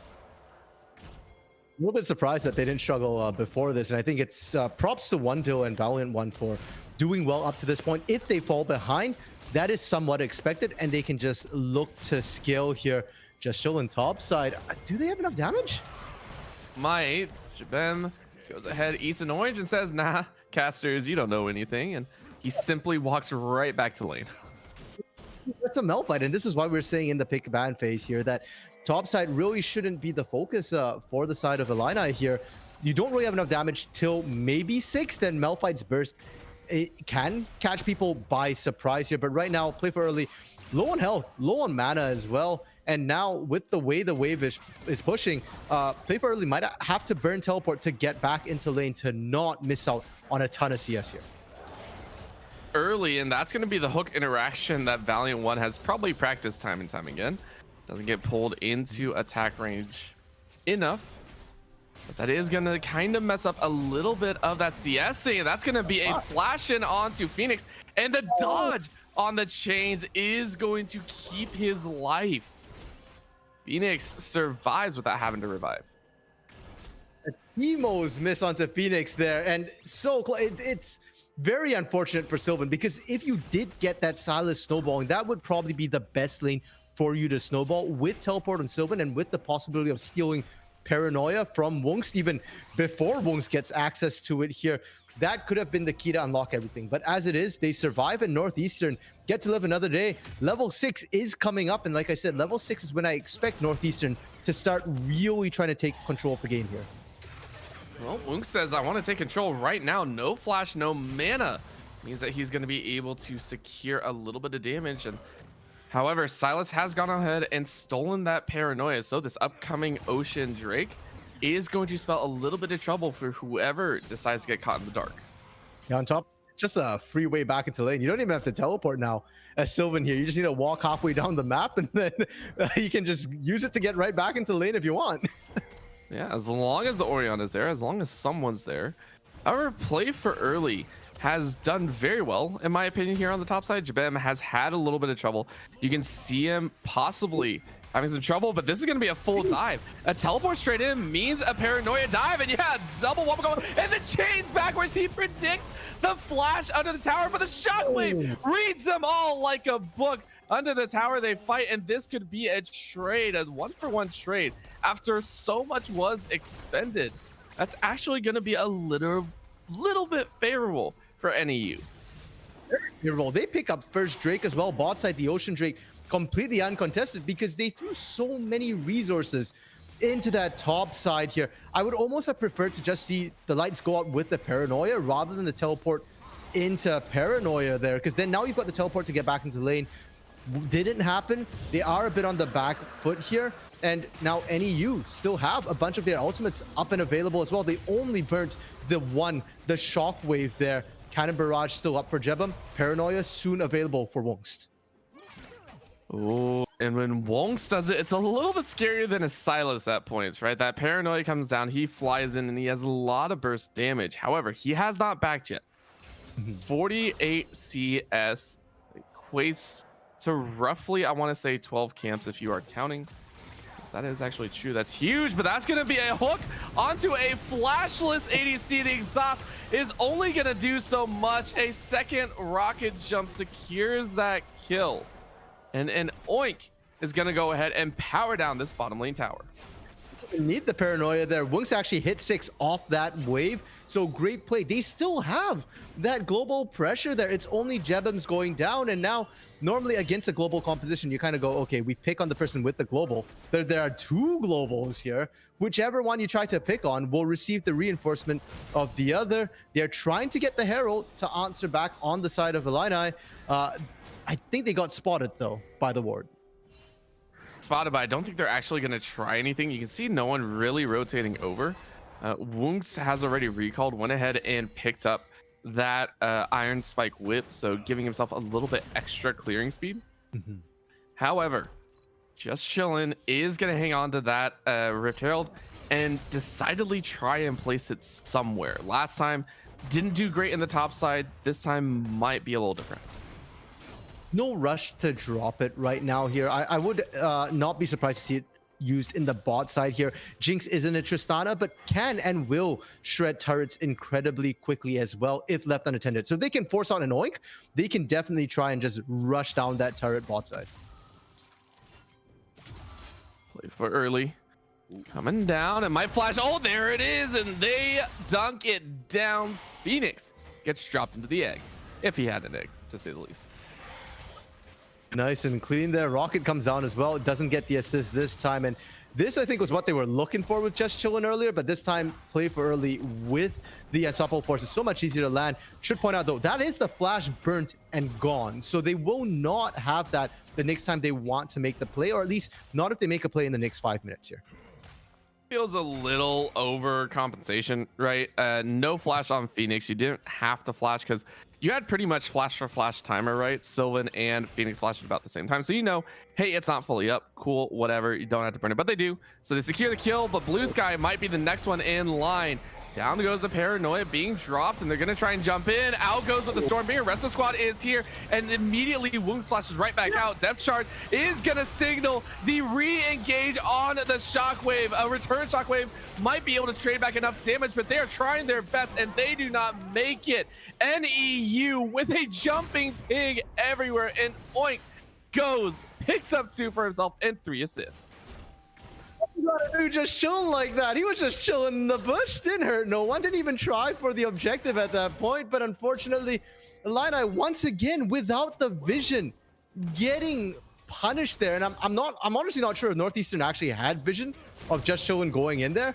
But the moment Blue Sky turned the corner and found Just Chillin, you needed to just disengage that. You're on the wrong side of the map. You don't know who can come, who's going to be coming in. And I want to point out Cannon Barrage was also available. Yeah, it was available, and Gangplank said, nah, you don't need it. And the rest of the squad said, yeah, we don't need it. That is called having confidence in your team. So now, up 6-3. Only 1 assist, I believe, went over to Oink. He went ahead and picked up 2. So already sitting on that Kraken Slayer, meaning Just Chillin' and play for early. Yeah, and I'm just looking at Wondil as well here. Wondil's behind in items right now. That's not going to close anytime soon. So Dragon coming up in 30 seconds. Northeastern have a huge advantage here in terms of the power they bring to this team fight. And if Illini wants to take this Dragon, they're going to have to be crafty about it here. If you fight front to back at this time, it's not going to go well for you. Well, that's going to be the Paranoia stolen. And so the Shockwave will not be allowed. However, Sylvan still having this all-important engage tool if they want to. Teleports up for both top laners, but no flash or play for early. This Dragon could easily fight it all. That's going to be a rotate in. They do grab the Nautilus. He gets off the ultimate just in time, but the follow-through is going to close it out. And Oink goes ahead, a rocket jumps in, gets the kill, and bounces right back out. A teleport in for play for early is going to sling and misses. Level 4, so gets in range for the shard. So he is going to throw that down, possibly start up this Infernal Dragon of all things. And sounds like actually want to do it or not. I'm a little surprised Jebum didn't teleport down there, because the Cannon Barrage, sure, it's a great cross-map tool, but at the end of that fight, because there was no teleport through, you gave over that Dragon. If Jebum was there, I don't think we see Illini here actually go and take this Dragon. They'll have to be a lot more careful of the poke, and Valiant One living up to his name. Jebum's just like kind of wiping his brow, like not even close, dude. And Valiant One goes, nah, but that's gonna be That happened. 1v1 from Sylvan there. I think Phoenix now has to be very, very careful. Sylvan's sort of hit the point right now where if you ever get tagged up, that's probably 2/3 of your health bar there. Wong's trying to hold this, but no, it started. Sylvan dancing, having some fun in that mid lane, dancing and baiting as Wooks is going to go and throw the spell shield up. But still, this is an electrocute Silas, something that you don't normally see all the time. So kind of fun to see it in action here. Thirsty Silas, it is definitely an option here, and it's proving its worth as well for Sylvan. And I like it even more because later on in the game, in the big team fights later on, Wunks will be diving the back line, and your goal is just to pop Wunks as soon as you can. And once Wunks is down, Wondil gets to just run free. Nobody really going to be able to punish them. And then on top of that too, it's useful against Oink, it's useful against Jebum when there's so many squishies here. I do think Electrocute is the way to go. Yeah. Good burst, good damage. And again, if you're not going to Everfrost, go in that Ludens, yeah, just go for all the raw damage that you want. Pink ward cleared out by a rotating ADC, as we do see the lane swaps coming into work. ADC and support to mid for the side of Illini. And top lane gonna be the spot for NEU. Rift Herald also available. So we'll see who decides to put their eyes towards that prize. For NEU now, they're still in that power spike where they've got more mythics on their end, and I would have liked to see him take advantage of it. As I say that, but Wando actually picks up the crack. That power spike's over right now, and now the next fight you have is going to be a lot more even. And this, we're at the point now where you have to start finding Wando. Yes, it is only one item. It's not that 2-item power spike jinx just yet, but the moment they get excited, it's going to get real risky for the rest of that fight. Yeah. The barrage being dropped and the cannon's barrage in response. Jebim goes, yeah, I got a cannon of my own. They drew a teleport out of Phoenix though, so big time summoner being drawn for a minor inconvenience. That was necessary. And now though, mid lane numbers advantage heavily on the side of Illini here. They find a single catch. Okay, I thought we were gonna see an anchor toss. I mean, they're looking, just Shillin's like, I smell a little bit of blood in the water. Might be a freaky nightmare spawn. That's gonna be a zap, but they turn and burn. Okay. Quick knock up and oink, gets cut into Swiss cheese if they can do that. They burn, I think, a few ultimates. Looks like it was a shockwave plus paranoia burn for a death. Zero hesitation. The moment they landed that knock up there, they just instantly burned down oink. You love to see it if you're a fan of Illini, but if you're a fan of NEU, you got to be questioning, why was oink the furthest one up? Blue Sky was actually behind an oink, and sure, you've got a lot of escape mechanisms, but that dredge line will land on you unless you're a little bit far away. The buster rocket jump, pardon me, not buster shot, rocket jump is a little buggy, so if you hit the original hitbox, sometimes it's still going to pull you even if you're mid jump. Yeah, it's all about the buffering, right? That's exactly what you're hoping to do, and people spend hours practicing that, so it's by no means an easy feat to kind of master there. And at this point, right, game number one, it was actually Wando that was getting caught every so often, right, on that flip side. And now it's actually Oink's turn, someone that we can see is doing a lot of the work up 10 CS and up an item, or half an item, I want to say. And it's just curious of how far he can go as long as he doesn't overstep. You can see he's trying to soak up as much CS. I think picked up the red buff now, moving towards mid. And Blue Sky, hoping that she can find the good pick, hoping that she can prep for this upcoming Mountain Soul, which we are having here, second series, or second game in a row. Love actually what Northeastern's doing here. They have Wungs and Jebim threatening the bot side, looking for Sylvan. I think they snuck in here, and they can always collapse into the dragon. They'll have the inside track, whereas Illini right now, they've got to be careful. They're semi-grouped up, but Sylvan won't be able to get quite as easily there. Here we go.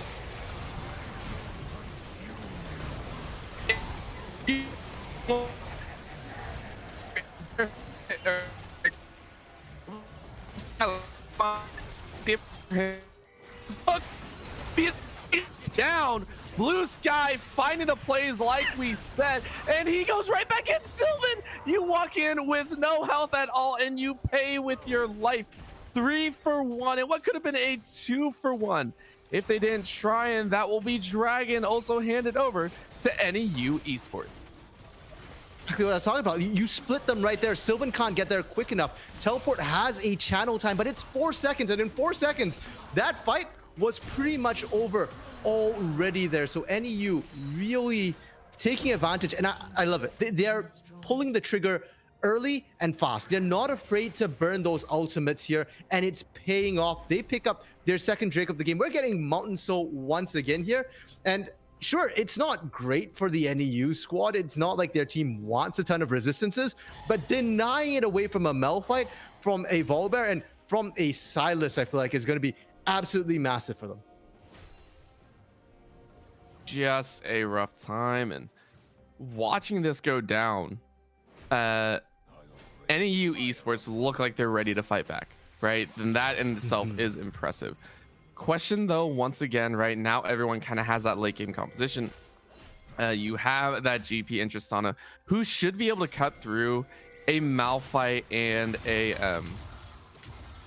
Volibear and a Nautilus, as long as they don't get any mountains in them, right? So this is looking, at least in my opinion, a little bit more, or actually a lot more win worthy here for them. Material juice, but Quick jump in again on that Malphite ultimate. They're just going ham every chance they get, but they just cannot convert. Big time unstoppable force using. Big time bear hook. They're gonna flame right back in, and he's gonna get pulled out. Stormbringer goes down, but he can't spot anyone, so they're not actually gonna change it. Meanwhile, in the bottom side, Jebim realizing that the silence is hitting like a truck. A lot of healing, but they're gonna trade back-to-back deaths and back-to-back kills. 1, 2, and 4 for Jebim. 5, 4, and 0 for Sylvan.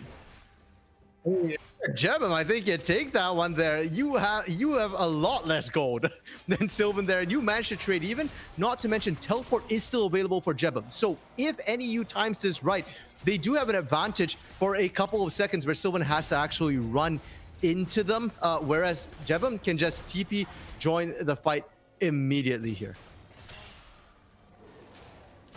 Blue buff comes up and goes right back down into the ground. Phoenix is going to hang on to that one. And it looks like, I'm a bit curious about this, but Sylvan going for straight burst damage instead of a little bit of health.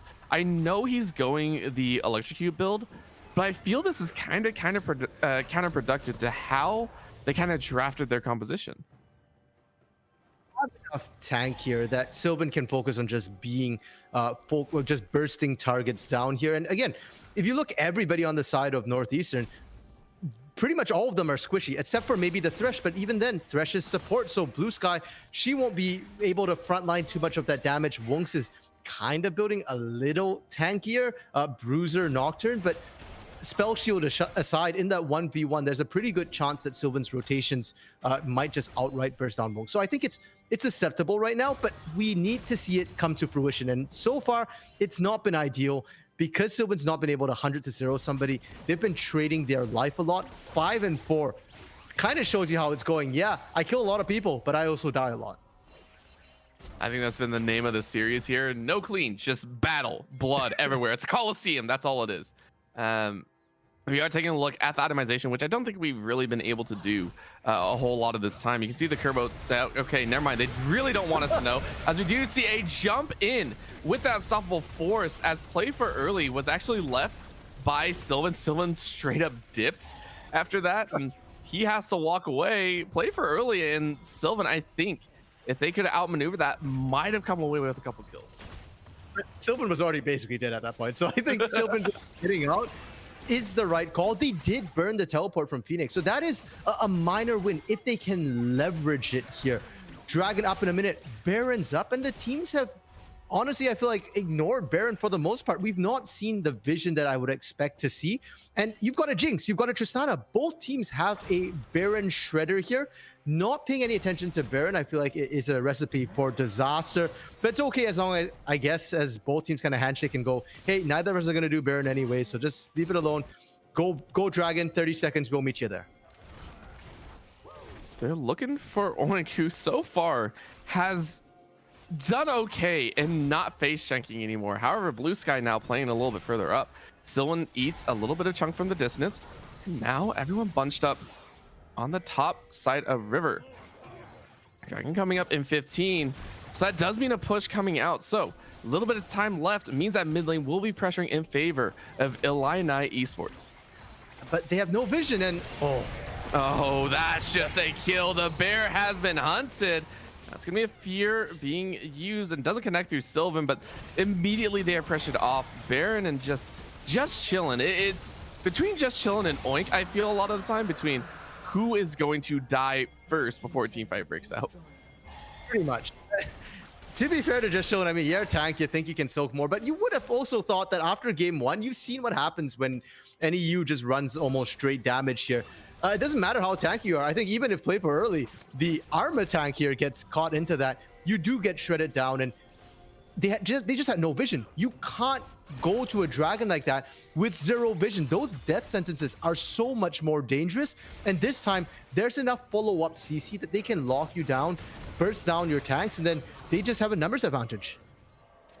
The paranoia was stolen, so Woonks might have to face his own fears soon. Yep, there it is, pop, but no one's in vision. Oh, uses it thinking they could get a catch, but everyone is well out of range.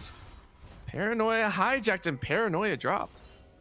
Not gonna lie, bro. I was half expecting them to try and time that so that when they see the paranoia flying in from Sylvan, that's when you take the lantern. Because you can bait out a paranoia that you end up in the middle of 5 people and just like, oh great, I turned out the lights, but you're all here. You don't actually need to see me anymore. I'm dead. Would have been a cool interaction. Didn't happen this time, and the paranoia is available for Wunks now. Baron still on the table here. Scuttle was taken by Illini, but that vision's gonna expire soon. And again, neither team have wards. Please set up wards. All you can see is just people walking around just going, listen, we like the dark, we like the intensity it brings, we like the excitement of possibly dying as we take 2 steps forward. It's happened more and more at this point. I'm just kind of like, all right, that's kind of how it's gonna be. That's gonna be, again, just this Nocturne punishing Sylvan in the bottom side. They know he's a priority, and that long fear means that there is no chance for the Silas. I hope they can get Baron though, even after they get that kill here. No, they're gonna go on the support, and Oink actually jumps in, gets a couple good shots off, and Stormbringer goes out. Ninja chilling is there, but the Unstoppable Force is gonna jump forward, flash in, gets a Tristana. That's gonna be a get excited one. Dill, look at him trying to shred through, but now that's gonna be a Deso play for early. It is gonna be left to the Wolves. The rock is going to be broken. Once again, NEU Esports coming out on top in a messy 3-for-2.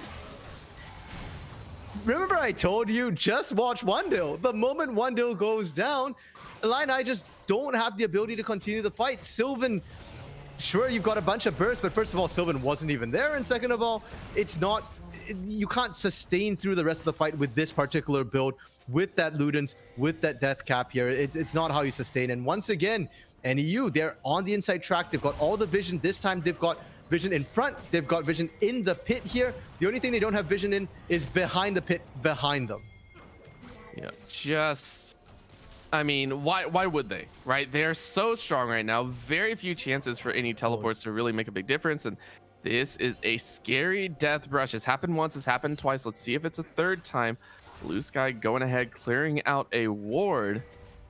And the Baron Pit is that option. Blue Sky gonna go for the hook. They do land. They just hop. He's dead. The Baron's down, and the rest of the squad now jumps right in. 4-star rotating in. Gangplank is gonna be the one to be caught out for the rest of the team, but a huge cannon barrage means nothing, as it's actually the barrel that did that much damage. Phoenix, though, looking to try and opt in. That actually might have been the hijack. I think that was actually someone with the hijack. Cannon barrage now 3-on-3 right at that top side. Phoenix trying to snap out a pink ward, and they get it. Oink takes down Wandil. I repeat, Wandil is down. Double kill for the Tristana. Now 9-3-7 with that Lord Doms, with that Kraken Slayer, and with that Phantom Dancer. Is a monster of a Yordle. Exhaust for this fight was already burnt the last time, and without that exhaust, you can see an Oink right now uncontested, just shredding through everybody. Tanks included here. As you said, Wandil is down. Baron shortly to follow, and potentially Soul as well coming up in 30 seconds. They can base, they can get there, and I don't think Illini can actually burn down the dragon in time. I don't think they will either, and it looks like they have kind of realized that they're trying to set something up, or maybe just clear out vision. You can see 3 members rotating through, but they're spotted on a pink ward. If you scroll down a little bit further, you can see them. They know that they're old. This could be so dangerous. They're all waiting, taking a look, and they're kind of spotted. I think they have to know. Yeah, they spot multiples. Shockwave airs. That's a sombrero, but they found the hook again. Blue Sky on this thresh is a mad man, or mad woman, I should say. Valiant now dancing around in the dark, finally spots a way out. 5 members strong is this NEU team. They will go ahead and claim their rightful prize of Soul. They have the shields, they have the armor and magic resist, and now the entirety of Summoner's Rift is within their grasp. Overzealous there. Wandil wasn't there. Even if you did find anybody here, they would have had to be an Oink or Phoenix, and the rest of the team would have been there. If not, sure, you can Oink. The rest of the team can still follow up and kill you though. So the good news from Illini is that Wandil is still up, and as long as Wandil is up, they have hope. Might not be up is the Orianna, killed by her own ultimate. And now everyone wants a little bit of revenge. That's going to be a jump directly onto Tower 3, but the depth charge is enough. That's going to be a nice knock in, a nice tower down as Oink gets the heck out of dodge. They're going to rotate in. He's living on a prayer, and down he goes. Wondell ready to turn it around, though. Remember, this isn't Jinx. Auto attacks go in. Triple kill for the Jinx, making a quadra. He will get a quadra. Oh, the turnaround is massive. This game is not over. Illini say it is not. Illini in that works. They get a 5-for-1 ace and are gonna barrel down mid. Wondell signaling the end with a 6-6 scoreline. Think they can actually end it here. Phoenix is already back up because of the staggered death. They should be able to survive, but I do expect the base to be broken here. And Illini do not want to give this up. They already are up 1-0 in the match here, and oh boy, bye-bye. Play for early. You've got no magic resist pretty much. They don't actually manage to get the inhib. Unfortunate. They are still in the game, and you can see the power of Jinx right here in these fights. Wondell coming in late might actually be the way they want to come. They want to play this game out here. Yeah, I mean, you know, Sylvan still went down 6-6-0, has that Dark Seal, which really hasn't done him anything, right? But still, it bought enough time, right? This is a stalling mechanism, and this is why I was kind of curious about this build path, right? Even though you're a Silas, no matter what, you're in the face, you are dueling, you're never going to have, I feel, a clean kill from now on, right? It's such an early game stylized build path for Silas, so maybe get that safety. Maybe get that health where you are surviving for much longer. Now with that Zanya's in hand, he is going to be so disgusting and so difficult to kill. Keep in mind, Sylvan can do that to literally anybody on the side of Northeastern, except for maybe Wongstier. Jebem would suffer the same fate. Phoenix would suffer the same fate. And Oink as well here. So now I feel like Sylvan is online and can finally join the rest of the team in team fights. Before this, he was kind of just like a cruise missile. You fire and forget. Whether he lives or dies is irrelevant. The only question is, did he do enough damage before he drops? Now, he can buy you time. And if they lose another fight like that here, it might just be enough for Illini to actually close the game out. Well, you know, what also helps is knocking off some Magi sacks. We didn't get to talk about it, but Phoenix got enough confidence to pick that one up and is now sitting at only 8 stacks. So originally extremely close to 20. So taking a look at the itemization, we can see 3 items on for play for early, 3 items in for Jebem. Looks like 2.5 coming out for Wounds. Big thing though, AD carries both sitting at 5, both or 4 sitting on that stopwatch as well. So lots of statues will be on the rift here as Sylvan immediately jumps back out. Sticky bomb on top of his head. I love the fact that you bring up stopwatches, Orbital, because I think that's really what we do need to track here. How many Stasi are available here? Stasis, that wasn't even the right pronunciation. I love you for it, because Jebem is going to feel the full weight of not having a stop, but she will not be able to bait any time longer and will pay for taking that top lane. Was a turret going down, and now bot side, Phoenix pressuring up as well. You've got the numbers advantage. Illini, go for Baron. Oh, there's no Baron. I was gonna say go for Baron. Well, I guess you're waiting for Baron to spawn. You can't do anything. All you can do is shove out the lanes. By the time Baron spawns, Jebem's back up, and frankly, I take the kill for the turret any day as long as I don't lose anything else for it. Hard agree with that, right? At the end of the day, it's not how many kills you get, it's what you did with those kills. You get 3 kills in a primary time when the waves are pushing for you. You can take 3 to 4 towers easily. You get a kill whenever all the waves are pressed against you. You can't do anything. It's how much gold can you get off of that single 300 investment. Now taking a look, that's going to be Rift scuttled down. Baron coming up in 15 seconds. But remember, Elder on the follow. Good flash out by Blue Sky. Says no can do Malphite. You do not get a catch on me. Oh, the slow is there. A little bit of a zapper to start things off. Paranoia goes down, and they're just going to jump all the way in. But he might have jumped a little bit too early. Out he goes, and one more attack gets it. Wondell is still alive. Sylvan is still alive. Rocket goes out. ADC's trade kill blow for blow. Blue Sky goes in and is gonna get cut down. In goes the rocket jump, and the depth charge is not in time. Oh, Oink is throwing it out, and he gets a triple kill. Ace for 2 in a dramatic ending. NEU say this series is not over yet.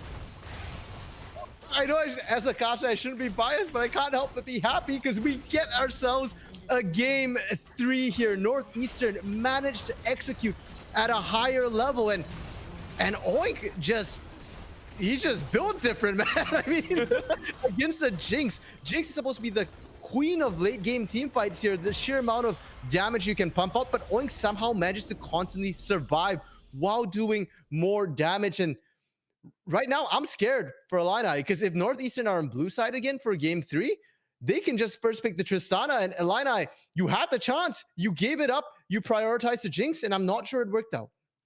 I mean, it somewhat looked like it, right? We cannot discredit the fact that Wendell started to look very, very strong later, right? Started doing a lot of damage, went for that GA at the very end, and I don't think could pull it off. However, it wasn't enough, and I think all eyes now on Just Chilling. Game number 1 looked fantastic, was able to make a lot of plays. This time around, little bit rough time, right? 1, 6, and 8 wasn't able to impact the map as much as he probably wanted to.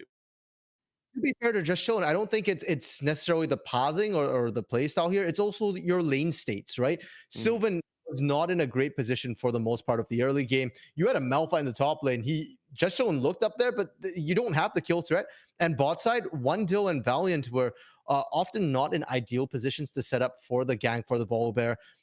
You've got to set those up like 30, 60 seconds in advance at least to make sure that the waves are in the right position, and just never was. So it's not just all on Just Chilling's head, but perhaps I'm trying to see, was Hecarim's available? I'm thinking like more gank heavy. Hecarim was banned away. Oh yeah, okay. Hecarim was banned away, not available. Udyr was no, Udyr also got banned away, second rotation. Okay, so everything was banned away. They could have picked the Udyr for themselves. It was a line who decided to actually let that one through. But I think for Just Chilling here, maybe you pick something that can brute force the ganks a little bit earlier. But definitely, I think the Tristana priority is something that needs to be looked at. If they're blue side, I want to see them pick it. If they are red side, then I want to see them ban it, because an Oink has just looked monstrous on this. I hard agree with that, right? And I'm going to be saying that a lot. Seeing a lot of these games get closer and closer, and these champions become even harder to disregard, right? All eyes now on Oink, all eyes now on Sylvan, these two that put up monstrous performances. We'll see if they can do it again in game number 3 and lead their team to a series victory. Don't go anywhere. We'll be right back. You do not want to miss this conclusion.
welcome back, everyone that is tuning in for this final game. No matter what, everything is on the line here as we go ahead and take a look once again. Game number one went the way of Illini, sorry, and then NEU fighting back in game number two, taking control and being able to close it out.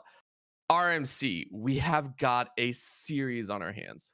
Yes, we do, Orbital. I am so happy because this hasn't been a boring series. It's been fighting back and forth. Game one, when Illini won the game, NEU really showed that they had the skills to take it. And in game two, it came true. They fixed their drafting errors slightly, and that was enough to push them over the edge. They can win this. And now going into game three, one win apiece here. Generally in the UML Orbital, what we've seen is game three tends to be completely different drafts from both teams. I kind of hope that we get to see that here. If you have cheese, now's the time to pull it out. Yeah, I mean, have the cheese, have the whole wheel if you can, because there have been two players that I feel have definitely stood out, one on each side. For the side of Illini, Sylvan, right? Game number one of the star players, and easily the one that influenced that late game the most on that Vladimir. Game number two waned a little bit, right? And then on the other side, an Oink, right? Coming up huge. And Orbital, we've lost you again. Just in time for your talk about Oink, but I'll take over because, yeah, I agree. Oink has been absolutely massive in those two games with the Tristana there. So coming to game three, win or lose, like Oink has been huge. So I expect them to maybe focus Oink a little bit more here.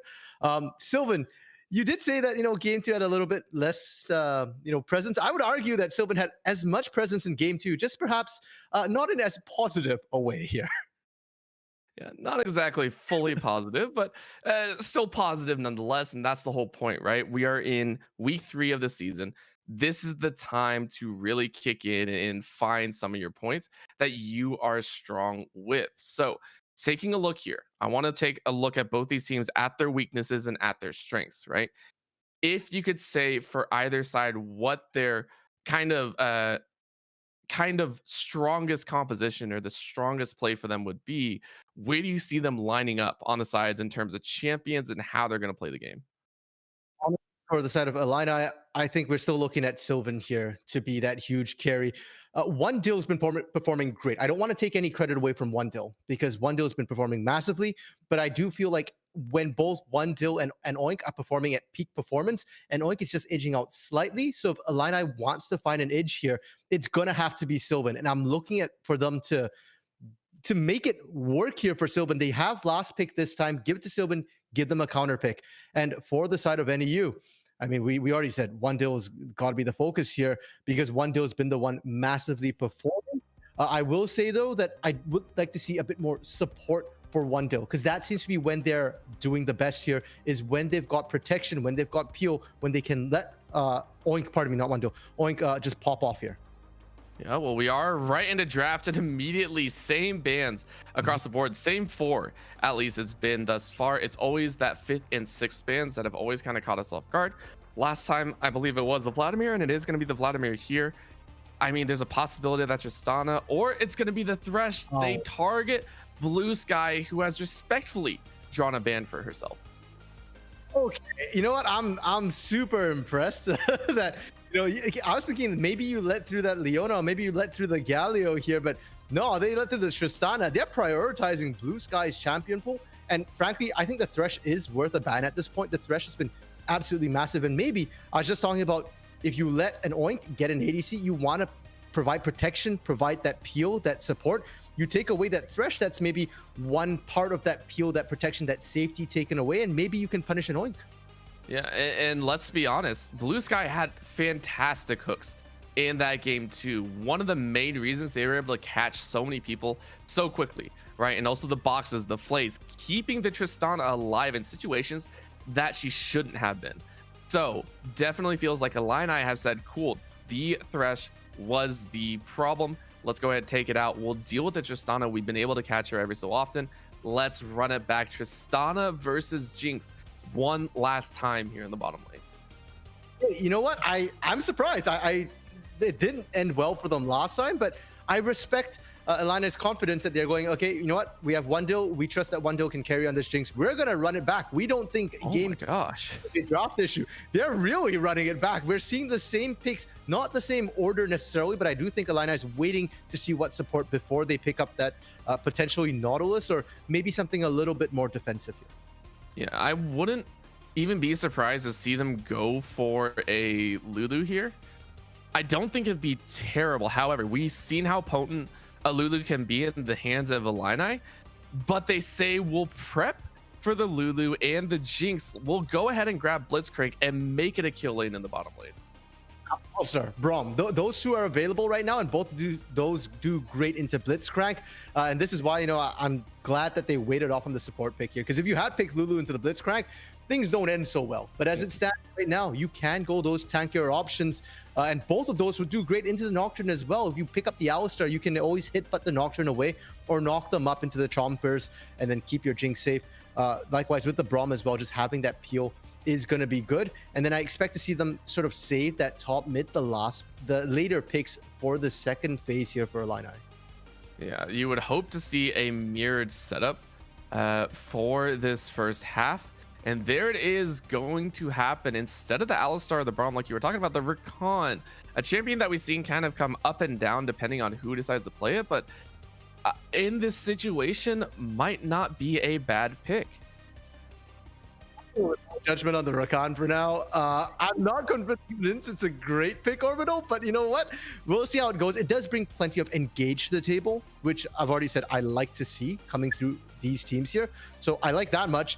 I just don't think it's going to do great in lane necessarily here. And both teams continue their focus into this top lane here. The Darius, the Gangplank. If I'm Northeastern, though, I'm thinking maybe you need to throw some bans at Sylvan a little bit here. You don't want Sylvan to be comfortable. And I don't think that you can really ban out play for early's weak side tank top lane champion pool. Yeah, and I also see a few other reasons, right? He is going to get that counter pick no matter what. So why worry about it? Give yourselves a chance to kind of focus on the top side. So if that's what they're doing, that is what they're going to get. 4 top lane bans here being thrown up there. We'll see who gets what. Illini coming out with a little bit of heat to themselves. No Gangplank this time around. So 2 champions that were utilized in games 1 and 2 not being allowed. We're going to see a brand new shift on the top side as well. I like that last ban as well, the Kassadin coming through, because I don't think you can't really ban out the weak side champion pool for play for really. So all you're trying to do is take out his strong side champions here. You take out the Darius, that's good enough. But I do recall play for really playing Gnar last split quite a bit. And yes, Gnar got slightly nerfed on the movement speed, but it doesn't take away the strengths. Oh, hello. Okay, there's another strong side. You know what? I like it. It's a safe line pick here. It does well into the Blitzcrank. It should be safe against the Nocturne as well. And it can dive in right alongside that Beholder. Yep, gives you easy dive potential. This is something that Illini went ahead and did multiple times, right? Just quickly tried to dive top lane as often as possible. And if they want to pull it off, they can give it a shot. But the Orianna this time is going to be the blind pick. I do like the setup. It worked well in game number 2. And the Ornn, you were talking about it before, and they do pick it up. Yep, and this is a much more standard composition coming through from Northeastern here.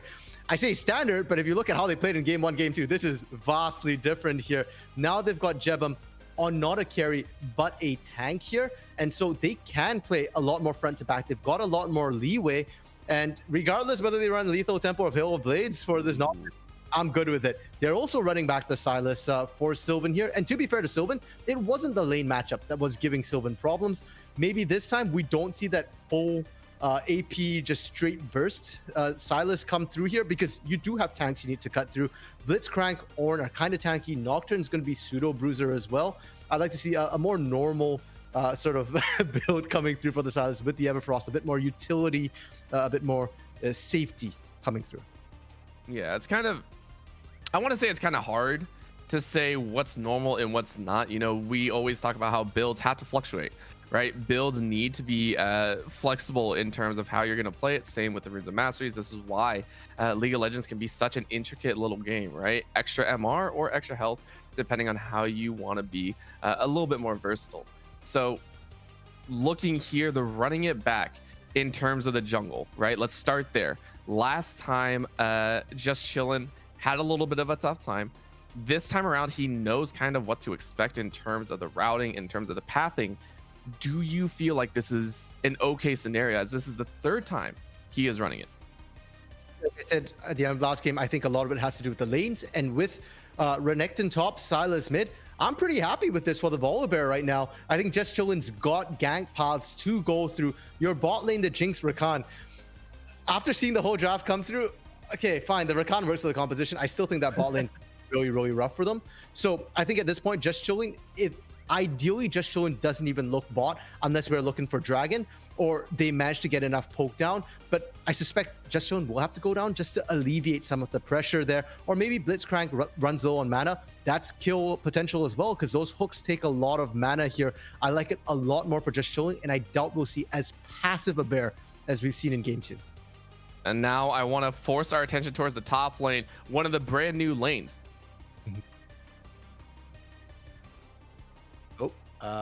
Orbital, I think you're out again. But sure, we can focus on the top lane here. Renekton versus Ornn as a matchup here.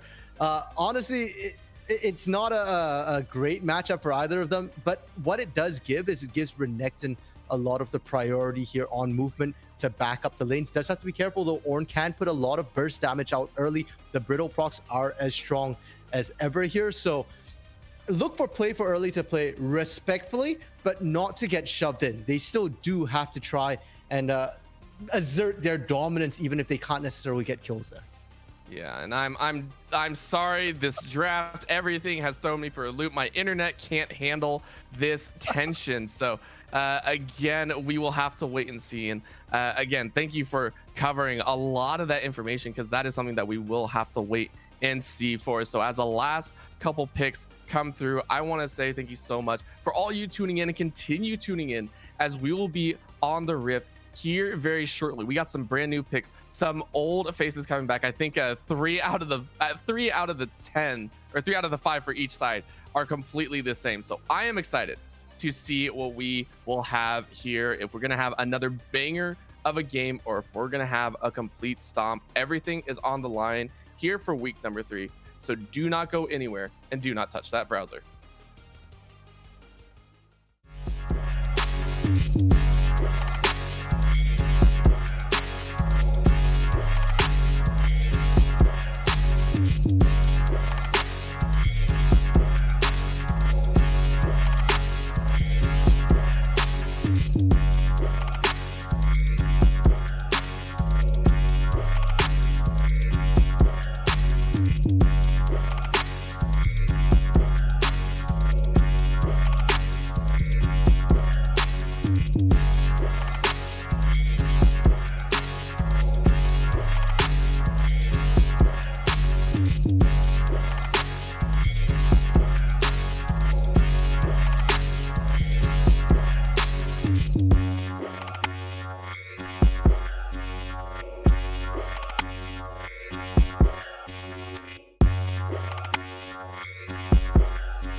we are back with the third game of this evening, and praying that my internet decides to be kind to me throughout the entirety of this last game.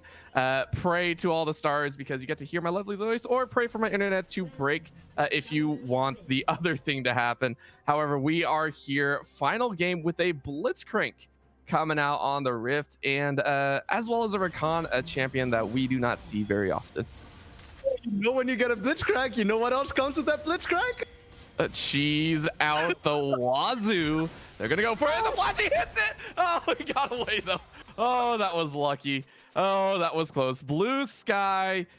That's Sylvan's gonna be mad. Sylvan is straight up upset now. You gotta expect cheese. The problem is, where is the Blitzcrank coming from? That's always the hard one. You're looking for the invade. Wasn't an invade this time, just straight up into the bush. Flash is traded, but with the Hex Flash, Blue Sky Cream, she don't care. She still can use it aggressively in lane, and that's what I expect to continue seeing, especially into a Rakan Jinx. That anytime you trade a support's flash for a mid laner's flash, you're always like, yes, thumbs up, great job, that's all we needed, right? Now the question is, what can you do with it? That is also an attempt, but this is a little bit. Oh, he missed the hook.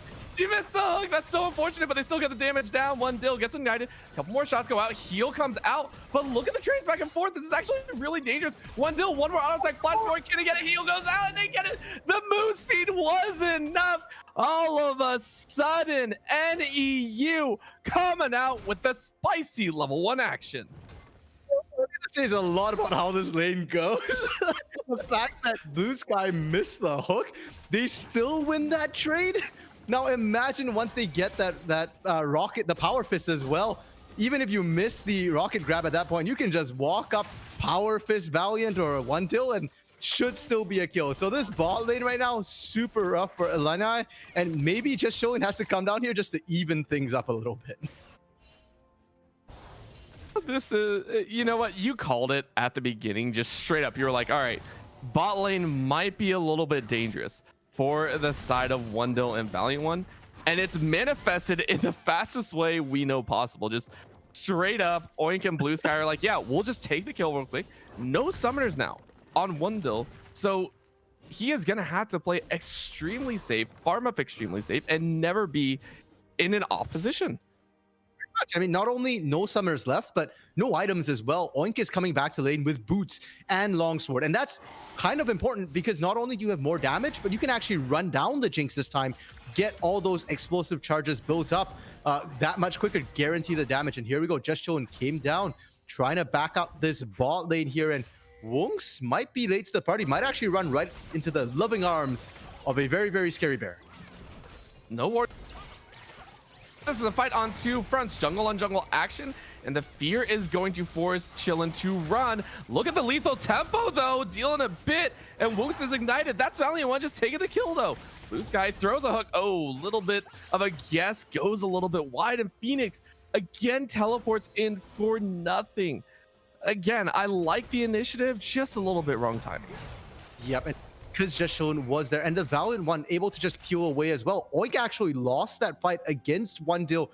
Very, very surprisingly, the Chompers did a huge bunch to just dissuade the engage, and now this bot lane is in a much safer position, kind of. Oink has to be careful. Oh. Yeah, and a duel, you can see a flip between all the screens because everyone is wanting to fight. Valiant One is able to stay alive. Mid lane saw Phoenix lose his flash. Valiant One with double S should be able to heal up, but the aggression will never stop with the split screen. Apparently not. I was just about to say that they have to be careful for a repeat gank here. They don't have the vision, but every time I try and talk about something else, they just keep drawing us back down. Damage don't stop. Where this is like Wild Rift right now. No one is giving us time to breathe. Every single second we are seeing someone either being aggressive, someone getting ganked, or someone calling for a re-gank, right? Or a counter gank scenario. These guys are putting it all on the line here for this game. That's Shown coming down, but Valiant One already almost dead here. Oh, that's a ball. Oh, he gets it. The auto attack gets it, but now a follow up from Sylvan is going to catch the Tristana mid rocket jump. Blue Sky flashes away, but I think that was a wasted flash. Going to try and run. Sylvan might be gifted this kill as well. A little bit of a chomp to keep the robot on the ropes. Out goes the tether, down go the chains. Sylvan picks up 2. Illini here, just with the better map plays for the most part there. We saw the teleports come down already. Phoenix was forced to get back into lane. And Jebum, same thing. So they knew that they wouldn't be able to match the play. When Sylvan goes down there, they guarantee numerical advantage. And this is something Oink and Blue Sky have to be hyper aware of. If you're going to push out that far, you need to have the vision there to stop ganks from coming through. The TP won't be available for Sylvan, but play for early still has his. Still has his teleport, and thus far he's actually gotten a better of the trades, even though he's down in levels. I think no, just hit level 6. He's not going to try and duke it out, but Woongs is here, still have the dash forward, has the flash available, able to snipe away under the tower. Burns the flash, keeps the dominance, so saying, all right, I'll take that trade. I'm ready to go with any aggression, but might not be able to get it. Oh no, the auto attack on the minion. Jebum unfortunately misclicks. Play for early is gonna say thank you for letting me live. Fractions here, inches here, Orbital. That play topside really shouldn't have worked, and if it did work, Woongs would have been ahead. You know, that level 6 is so important as it is. Woongs now has to farm up another camp at least, actually more than one camp here. Is only at the beginnings of level 5 and might actually have to surrender all dragon control here. They've cleared out the vision and I don't think they want any part of this here. Do not. Phoenix having to watch those emotes constantly above Sylvan's head, and I don't know how much you want to emote when you know you lost the game number 2, but this time around has something to emote for. 2-0 with a 15 CS lead and I believe XP lead as well. Taking a look at just his item composition, already sitting with close to 1,000 above his lane opponent. I wanted to point out that the little bit of a jungle tussle we saw as well, just showing walking up there shows the confidence, and more importantly, that was smite gone from Woongs. So they know that they can start this dragon. It doesn't matter that Woongs might be in the area. The smite was already burnt, is now back off cooldown, but Woongs is not in the area. And Blue Sky, can she find someone here? Well, can find someone. Can't find the dragon though. So just chilling, able to secure that one. Ocean Drake will be the second, and so far it's been one dragon to each side before the soul comes up. So I'm very interested to see if NEU is able to clear this ocean and get themselves a little bit of an extra passive hold. Gonna be a nice little drag in. Valiant one. Oh my gosh, that burst damage is ridiculous. He is going to wane down to just about 50 to 60 HP. That is a heavy amount of burst damage. 1 or 2 more ticks of Ignite would have been enough. Just Chillin is chilling here, but even between Just Chillin and Wendell, I'm actually not sure that they might necessarily win this one or be able to find a kill on this one here. They don't have to worry as Just Chillin goes, all right, I'm here, let's go and get the slows down. A couple more bear slaps to the back of his head. Stormbringer forces the flash, and Sylvan sprints down and forces the retreat from Oink and Blue Sky. Not quite enough damage there. They're all pretty much level 6 except for Blue Sky, but the Blitzcrank level 6 isn't that important when you're just trying to run away. So well played from them. And for NEU, they don't need to get dragged into the pace of the game. Right now, we as casters have been dragged into the pace of this game, which is very high octane. Plenty of fights, lots of skirmishes here. That's not what NEU wants but at all. They want to skill up. You've got the Ornn, you've got the Tristana. You needed to wait till 6 before you really start to make movements on the map here. So they needed to slow it down a little bit, set up these sort of more methodical plays, and maybe look for that second dragon, like you said, that has been split 50-50 so far this series. It looks like Illini are hoping to make it 2-0. As you can see, just a straight belt of Pinkwards. Finally one gets taken out. Blue Sky is finally checking those bushes, and I think that's the right call, especially against a Blitzcrank, right? Illini realizing that, hey, we have to be wary of this Blitzcrank. Blue Sky has shown herself more than capable of taking care and finding those hooks, so well thought out, a little bit cautious this time around to play towards that global objective. And more importantly, the reason why they had everything warded up was to protect Wendell here, because Wendell and Valiant One are both squishy. They can turret dive, and between the burst damage of a Tristana and a Nocturne, they can easily kill one of them, even under turret, maybe even both if they stand a little bit too close there. So the fact that Wunks is now post 6 here is threatening bot side, it's putting so much pressure. Sylvan is being drawn down as well to just make sure that, hey, if the dive goes down, we can cover for this. A little bit of a sticky bomb. They do go ahead and hook Valiant 1. Wunks is waiting on the backside, hoping that a little bit more damage goes down, but not going to happen. He is spending a decent amount of time, but not too much, as that Rift Herald will be started up by Chillin. Yeah, I mean, that if they get a kill, that amount of time is fine. But because they don't get a kill here, it is a high opportunity cost. Just Chillin is going to get that Herald for free here, and we'll be able to look to pressure. But if we recall back to game 1, it was Illini who did get the first Herald, but it was the Tristana who got first turret. And if we look at that bot lane turret as well, it's pretty low here. If an Oink gets, I think, one full wave, 30 seconds with that turret, they can get first brick before Herald gets dropped. I mean, that would be the same thing as game number 1, I think, right? Very quick tower take, very easy amount of gold straight into their pocket, and that's what they worked with. The difference here is... and I think we lost Orbital again, so we'll never know what... Rotating around my mic so fast, trying to live up to my name. It's going to happen. I don't know if that made sense. I don't think it made sense to me either. So we'll run with it, and we'll figure out if anything's going to happen. As Just Chillin goes ahead and meets Wunks, and oh my gosh, that damage. Just Chillin goes ahead, throws down Storm, Bringer Flash over Blast Cone to safety, and bot lane tower falls to Oink. So bot lane went as expected, but now with Wunks kind of out of the picture a little bit here, well, I guess they still have the paranoid. They need to get vision down because Dragon's coming up in 30 seconds. And without vision, Wunks can't contest it, has no flash, so he can't blind flash over the wall, praying to secure that second Drake. Do that at all. Dragon. Everyone rotating down. You can also see play for early, getting ready to rotate. But Blue Sky and Oink are sitting on a ward.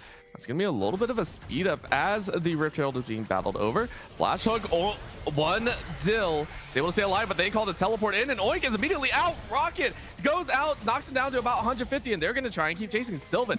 Now realizes the shockwave is going to land. Phoenix only draws one in, doesn't do that much damage. That's going to be the Ram Horn being thrown out. Into the backline goes play for early, and the return from the Silas means the fight falls in favor of Illini Esports.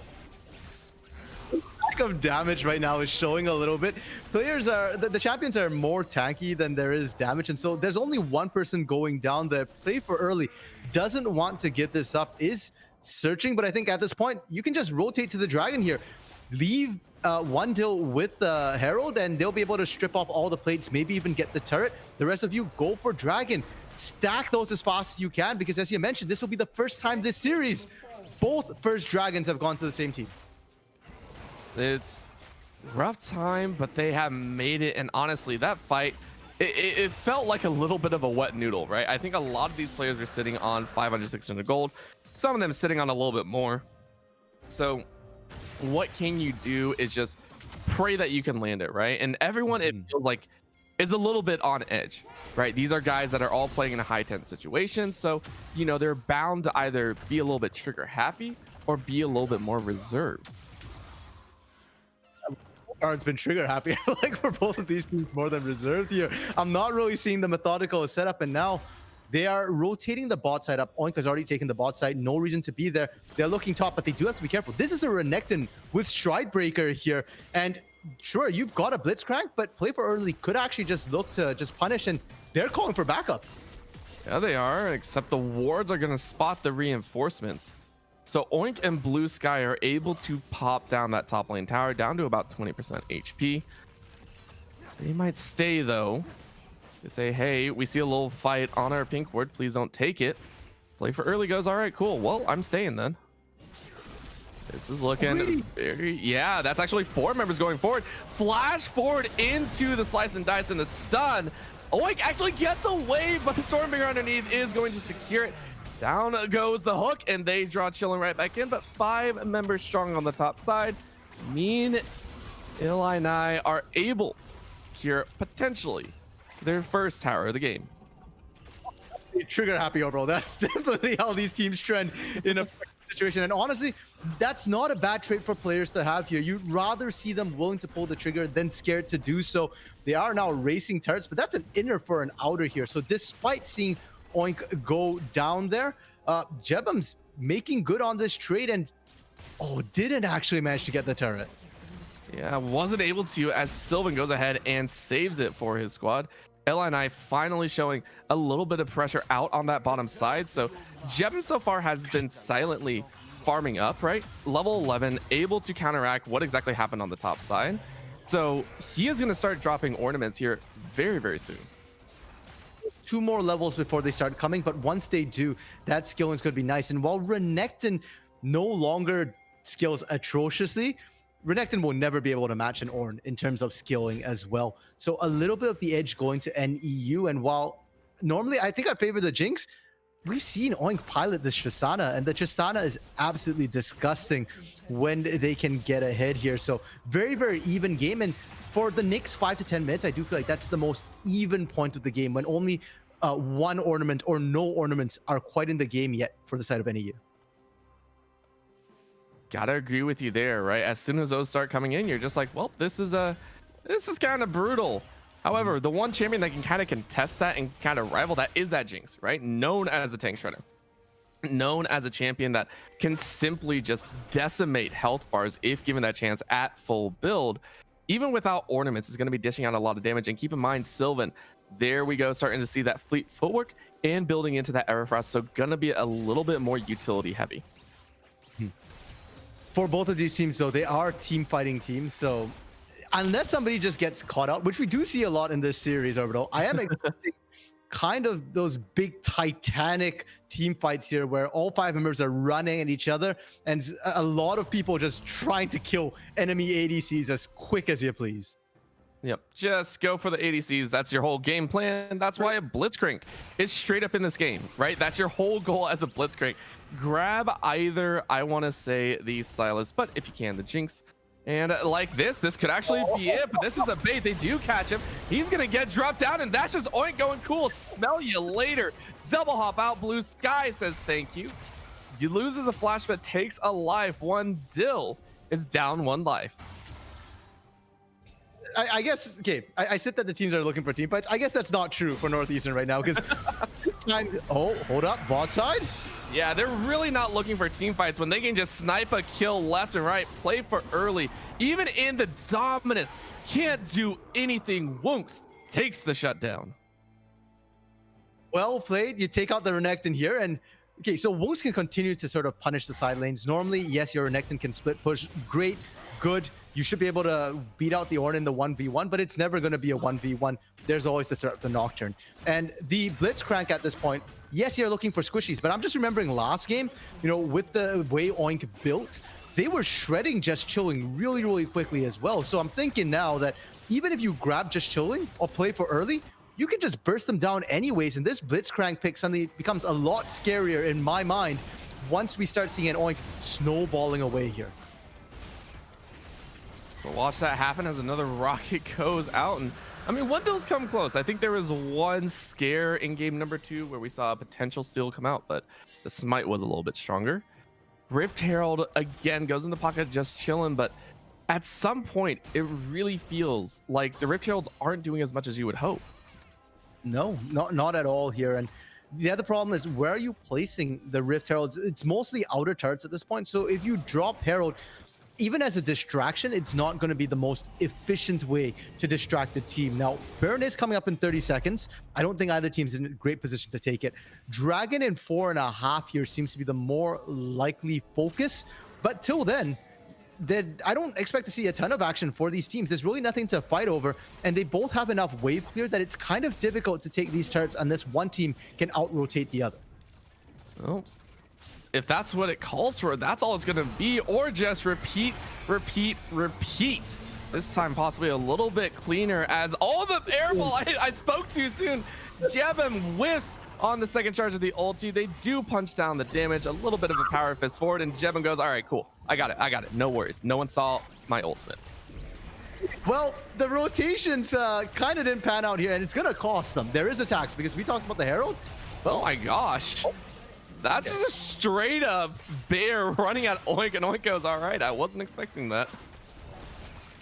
And Oink, first of all, took out the Herald. Shelly didn't get a second charge off, great, but also didn't use the Buster Shot. So Oink was confident enough to kind of go, okay, the bear is running at me. I think I can take the bear. They weren't right, but at least they had the do that. And next time they know that if they see a big bear running at them, Buster Shot, don't wait for it. You might go down the next time. That's kind of the saying, like, well, I wasn't wrong, but you weren't right at the same time. You ate a chunk of damage. You dropped down to 25% HP. You barely survived because you were under your tower. And Just Chillin' is starting to get a little bit more aggressive, right? So far, it's been all wounds, calling the shots, right? Calling where he's going to go, where he is going to be. And Just Chillin' has tried to play catch up the whole time, it feels like. So now he is finally feeling a little bit more aggressive and confident to be able to take some of these fights. The problem is it's kind of, I feel like it's a little late for Just Chillin' to kind of go, okay, now I want a team fight. Great. You are the engage. You can run at people, but I'm just looking at who are you running at here. Trying to catch Orianna, trying to catch a Trist is going to be a little difficult. And with that front line from the Ornn as well, I feel like you almost have to burn Stormbringer as an initiate. And if they just Buster Shot you backwards, that's kind of just your initiate gone and dusted here. So I'm looking at Just Chillin' to be a little creative in how they get into the fight. Same with play for early here. If Illini want to try and just kick in the front door, I don't think it's going to work. So I'm looking for them to get flanks instead. Yeah, I think one of the ways that I've seen Volibear's look is they actually charge in as fast as they can and then flash behind and pray they actually get like Buster Shotted in the back. And it's one of the funnier interactions I've seen because it looks like someone just straight up gut punched him backwards. And you're like, all right, that, you know, you got behind the enemy team. Now what are you going to do about it, right? So we'll see if he's able to make it happen. Maybe play for early can also find it as the flashes are available. So pretty much all engaged tools are up, even for Valiant One, who we have not seen really make that grand entrance as his hero entails. I'm sure we'll see at least one in this game. My only question is how long is it going to take and at what cost here? Because if you won't pressure on the side of Illini, you're letting NEU scale and you're also just letting Blue Sky keep on fishing here with those hooks. If you miss one, no biggie. We just keep throwing more. And as soon as we land one hook, we potentially get a kill and an objective. Ooh, Valiant One had to use the jump away. Blue Sky says, yeah, cool, let me take it. Actually, just might drop the Power Fist. Yep, and that's just a secure. And now Valiant One has to jump away once again. Ornhorn goes out. That's going to be called for. Just sniping the kill. Woo's ready to go on the ADC and says, no, let's back off here. We don't know what else is waiting in the jungle. That's exactly what I'm talking about. They can keep on fishing here. In this case, Blue Sky Cream did the equivalent of chucking a grenade in the water, just ran right into you, Power Fist. You can't dodge auto here. They do lose the bot lane turret, but I'm sure they're going to answer with this mid lane very, very shortly. It's chilling on the flag. They are going to grab one. Rest of the squad look for a flank, but they have no initiation, like you said. Dragon coming up here, so it's going to be evened up 2 for 2. Granted, though, Cloud Drake's not that important at this time.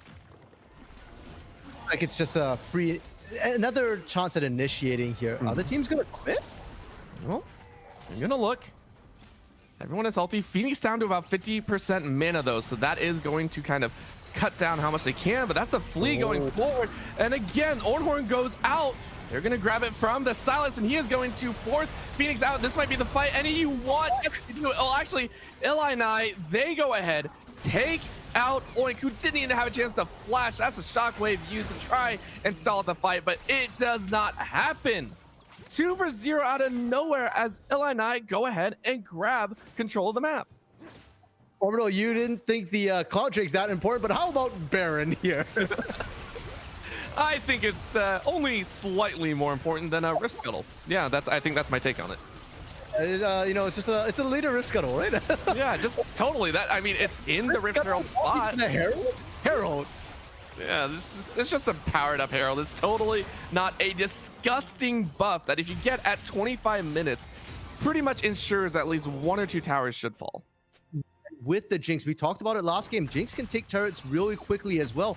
Safer than Tristana if you switch to the rocket form. So last game, it wasn't really the Baron which kind of ended the game. We'll have to see if they're able to make better use of it this time. Wungst, good response. There was no chance of a steal on Baron, so at least they get the Cloud Drake instead. And honestly, sure, the Cloud Drake's not combat stats, but I do feel like giving Wungst more and more cooldown reduction is dangerous. It's not just global pressure, it's not just the psychological pressure, it's also damage here. Paranoia does do a lot of damage, and you've got Initiate coming out of Jebum, you know, big team fight out from Phoenix and safety from Oink. I'd take those Cloud Drakes. I think anyone would.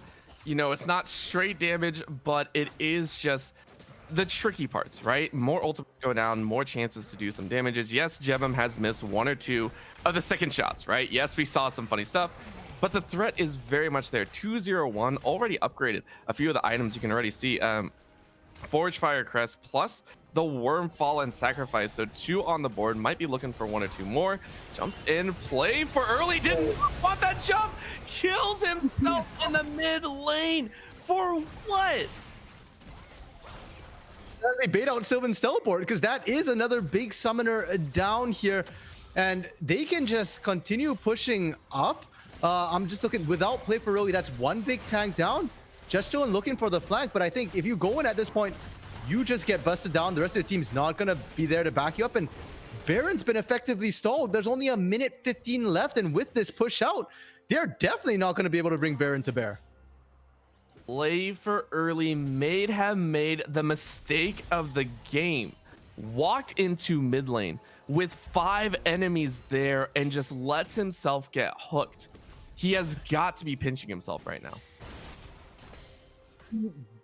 Upside, I guess if we can call it that here, is that they don't lose much aside from that 1 death here. Because they have Baron buff, NEU can't really push in and take advantage of it. There are no major neutral objectives on the map. Baron was just taken. Dragon as well, another 3 minutes on that. So it's basically just a reset here. And the gold, I feel like it's the closest we've seen all series here. Less than 500 gold separating both of these teams. I don't know who's going to walk out the next fight, the winner here, but I'm just going to assume it's whoever pulls the trigger first, because that seems to be the way this game has been going. You talked about how close the gold is. Let's talk about everything. 4 towers to 3, 2 dragons to 2, straight up 7 kills to 7 kills. And for the second time, which we didn't see earlier, we do have a pause coming in here. This gives us even more time to take stock of what's going on, right? We haven't been able to talk about the items too much. Let's go ahead and run down it, right? 3 items here on Oink. He has the Infinity Edge, has the Wormfall and Sacrifice, has the Phantom Dancer, versus Wundil. Didn't opt for the Rune and Hurricane, went for the Rapid Fire Cannon instead. How do you feel about this itemization choice? I like it a lot considering what we saw in game 2 here, because Wundil kept getting picked off because they had to step up, and it wasn't always Wungst diving the backline either. So this time with that Rapid Fire Cannon here, you've got more safety, more range, especially early on in that fight. You're not instantly getting popped.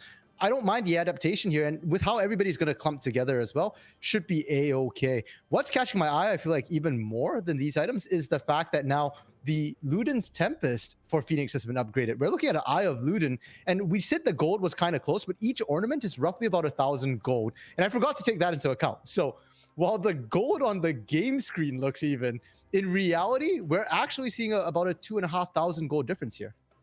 Yeah, and that has to weigh on the minds very heavily of the side of Illini, right? These guys have battled very, very hard to kind of climb and build themselves up, especially Sylvan. This guy so far has had a beautiful game on this Silas. Yes, had a little difficulty in the early stages, but has so far been able to capitalize 3-0-2, well and above Phoenix, right? You're looking at the goal differences, almost 2K above, actually just shy of 2.4K. And itemization wise, sitting on the Everfrost, the Zanyas, and I think looking for the Cosmic Drive next.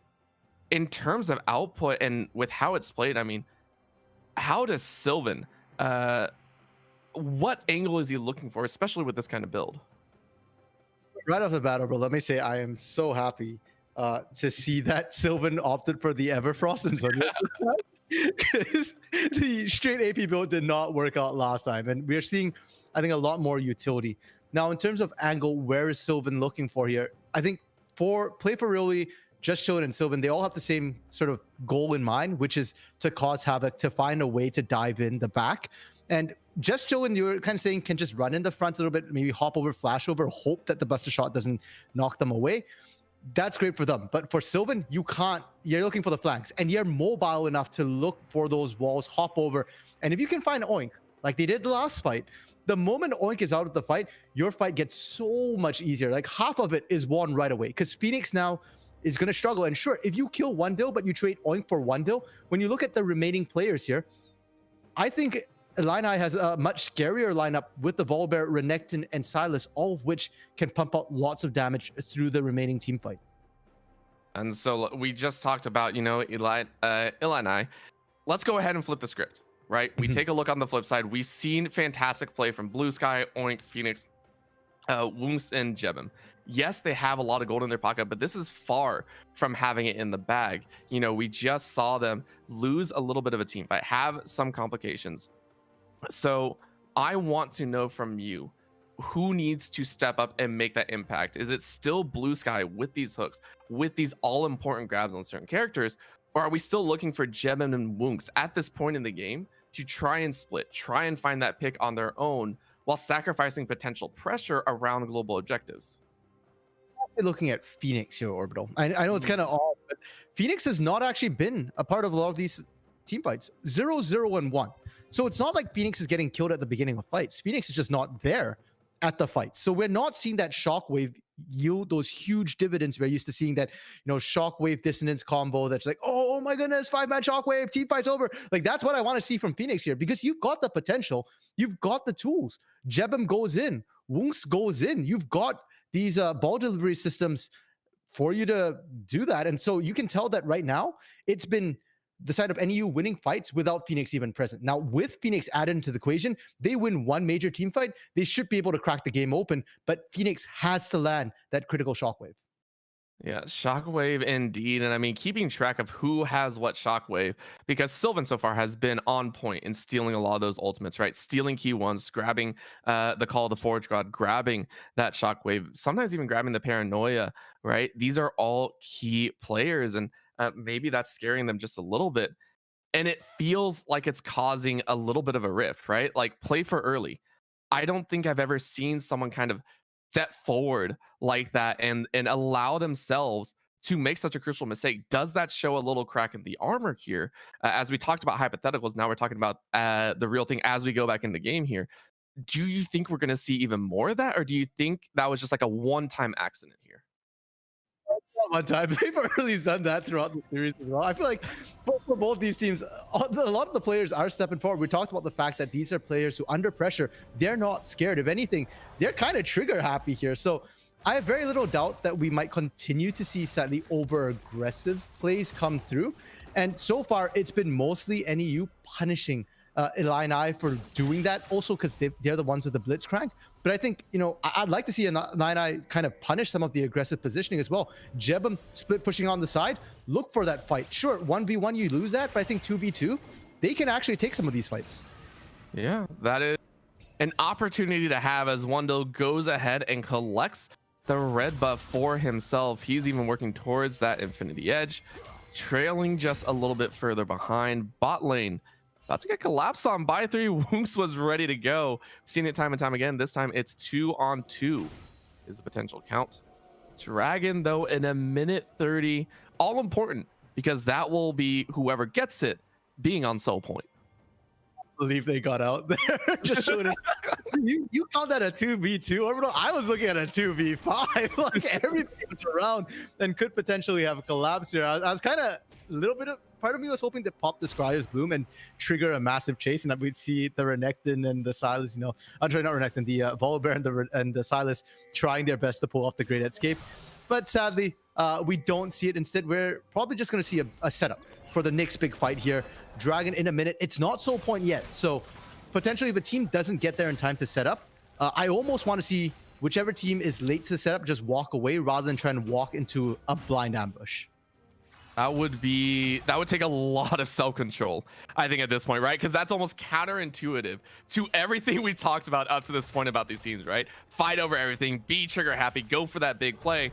No, don't do that. However, Just Chillin' goes ahead and runs through. Oh my! Just Chillin' playing with straight fire here.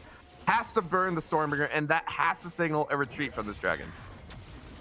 And Northeastern should just pull the trigger here. Yeah, they're gonna go. Dominus has been popped. That's gonna be the stolen call of the Forge God, landing on no one. Airballs it, and now they're gonna call the refight. Jebem actually going. They're gonna try and stun him before he does. No, big hit onto the back line. Paranoia goes down, only catches one. And the Grand Entrance is able to lock up three. The quickness is not enough to keep him alive as Valiant One goes down. Oink collects his 5th kill of this game as the Super Mega Death Rocket flies just shy of the backside of Jebem. 1-0 in all that chaotic fighting. So Dragon will be taken by NEU, but they might lose Baron in return. I'm not sure if you can hear that clicking orbital. That's me pressing F to pay respects to Valiant One right there. That would have been a lot worse, but Valiant One, sure, Valiant One died, but they single-handedly stalled that fight out. One Dill got out after getting paranoid onto their, Sylvan as well was not in a great position exiting that fight. They do lose the Kraut Drake, but like I said, you can give that one up. It's not the end of the road just yet. And more importantly, they are going to be up in time to set up for the Baron. And you can give away a Cloud Drake. You cannot give away the Baron at 30 minutes into the game. Absolutely not. And the worst of it all, level 16 on Jebem, every single one of his teammates has been kitted out. They have gone to the Blacksmith's Forge and been granted their all-important mythic upgrades. So take that gold that is dead even on the scoreboard, add 5k over in the pockets of NEU, and the scaling has been completed. Still level 15 on Phoenix and Oink, so no level 16 ultimates, no rank 3, same with Woonks. However, Sylvan level 16, and so is Play for early. So these guys, watch for them to be the big playmakers. And before the fight starts out, I'm watching Blue Sky, because if you find a pick right here, you could potentially just end the game. 5v4, trying to contest the Baron is going to be yeah, that's nice to watch Blue Sky, a real sketch, because for NEU, I don't feel comfortable with them with a straight up 5v5 right now. Last fight, that was Dominus down, Stormbringer down, and we already saw how much damage Illini managed to put out there. So if everything's up, it gets real sketch, and I'm not confident they win it. Not at all, and now they're gonna try as Just Chillin' goes ahead, blast cones Blue Sky straight back into the team, but no one can follow. Let's do it. That's ADC. ADC is down. They're gonna go for the kill, and they trade it back 1-for-1. But the ADC is the big all-important target. Oink is still alive, and he gets the punish shut off. He is going to live. NEU weather the storm and come out with the team fight 2 for 3 here in the final battle. Make that 4 shutdown for Phoenix, the one that we were waiting for. Gets the shockwave, drags the ADC into a compromising position, and that will be NEU taking the Baron in 4, breaking this game wide open. So huge. Okay, Phoenix, there we go. That was the shockwave I was talking about. The catch 5. Forget catch 5. You catch 1 Dill, it's over. Everybody else was bonus at that point, and now with Baron on Oink, who has been an absolute one-man demolition crew on the turret so far, they should be able to push in, take an inhibitor here, siege up quite nicely. Actually, forget the siege up. They can just split 4-1 here, let Woonks threaten the side wave, and just use that Baron pressure. So I lied originally. Blue Sky did not have his mythic upgrade. He just now got it as Jebem went ahead and upgraded it. We have the Reliquary of the Golden Dawn. Please say that 3 times fast and don't trip over your words like I did. This is scary, right? This is absolutely terrifying for the side of Illini, as they attempted earlier to make a power play and they got punished. Mid lane tower falls. At this point, only one last outer remains, and it is a Hail Mary play for the side of Illini as they go. Oink gets chopped up, gets a good buster shot, but they found it. Knockup is there, and they might have caught their opponent. He goes down into the resurrection. The Guardian Angel is enough. Yes, they come right back up, and they have all 5. Phoenix makes it in, and they are going to continue the charge. Woonks tries to dash forward, can't get the Stride Breaker catch, but the damage has been done. Just Chillin sacrifices in vain. Shockwave is still available. Phoenix was a bit late to the party there, but because that Shockwave is up and available, Illini can't look for the re-engage. They have to respect that if anybody comes in and that ball is on them, they can absolutely pop. Now, mid lane inhibitor cracked. I think going for the bot side is a little risky here. They are a little bit low in terms of mana for Oink and Blue Sky. Woonks a little bit low on health as well. I think your safer option, just reset for that Cloud Zone 30 seconds. Oh, look at this danger. I love what they're doing here. They know it. They know we're watching them. Prep like this, if they get one catch, it could be dangerous. Valiant one goes, oh, there's the whole team there. They're going to drop the paranoia. He's going to go over the wall and gonna get away with the quickness. Going to be able to pull the shockwave, though. Out goes play for early, having to lose his flash. And they burn so much out of Illini, and they don't lose anything. Paranoia down, sure. Remember, they have 3 Cloud Drakes. I guess the Cloud Drakes are coming back in full force here, and frankly, for the Cloud Soul, not worth it. Just give it up at this point. What was that? 3 seconds flat for the entire Drake. Nick's dragging you out contest because that's Elder, and they're just shoving in the mid lane. They can just take this actually and continue, but this will be all they can take. They can't continue marching down because the rest of NEU have reset and they're ready to go. All right, RMC, this is it. This is your final call on how this fight should go. How are Illini going to be able to battle this one? Oh, never mind. I can't even talk about that. They are being routed. They tried to take some of this jungle, and they are going to pay with their life. Stopwatch used, but the fleet is on. He is downplayed for early. He is going to die. Shockwave in the backline means Wendell is dead. This is just nation. This is a slaughter. One member alive to tell their tale. The Valiant one is the only one alive. Death timers extremely high as NEU pull the mini reverse sweep. Well played from them, and I want to point out that Call of the Forge God was actually not available already when they started that chase. It only came up partway through. After they chased extensively there, and that's the trust they had. You know, they make the call, we go, the whole team goes in, and Oink was just able to just destroy everyone in that fight. One Till was on the wrong side of that fight, isolated over the wall. That was just really unfortunate positioning for Illini. Yeah, just a little bit rough, and they tried to go for a little bit too much in a place where it wasn't really needed, right? Why are you clearing out the enemy jungle when it doesn't, in my opinion, really matter at that point, right? Gold is inconsequential. Only the blue buff might have been a potential grab, but why sacrifice, right? They get caught out. It ends in a heartbreak for them here. However, that is just week 3, but still losing after taking game number 1 cannot feel good. Or Illini as well. Again, you're saying it, you know, we've got, was it 5 weeks, 6 weeks in the regular season right now? So we're roughly at the halfway mark here. And Illini need to, their backs are up against the wall, not just in terms of tonight, but just across the entire regular season. If they don't start pulling out wins here, they might not even make playoffs. And this is a team that went to quarterfinals. So a scary position for them. But let's look at Northeastern because they're the winners tonight here. And they played really well. I like the way their draft, at least in my opinion, got better throughout the series as well. They had more and more diverse options, and they played it really, really well. Going into future weeks, right now, they're 2-1, but realistically, they've won both the matches they've played, and they look pretty strong. Jebum played topside really well on weak side champions. Gangplank is also a weak side champion, though not a tank. And Blue Sky, right now, on these hook champions, Thresh and Blitzcrank, I'm going to assume you've got to ban the Nautilus as well. If you're going to be banning out Blue Sky, because if you can play 2 hook champions, you can play 3.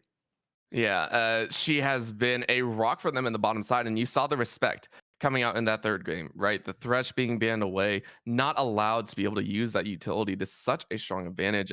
That really allowed and unlocked Oink to just take off this ADC 3 times on Tristana, 3 fantastic games.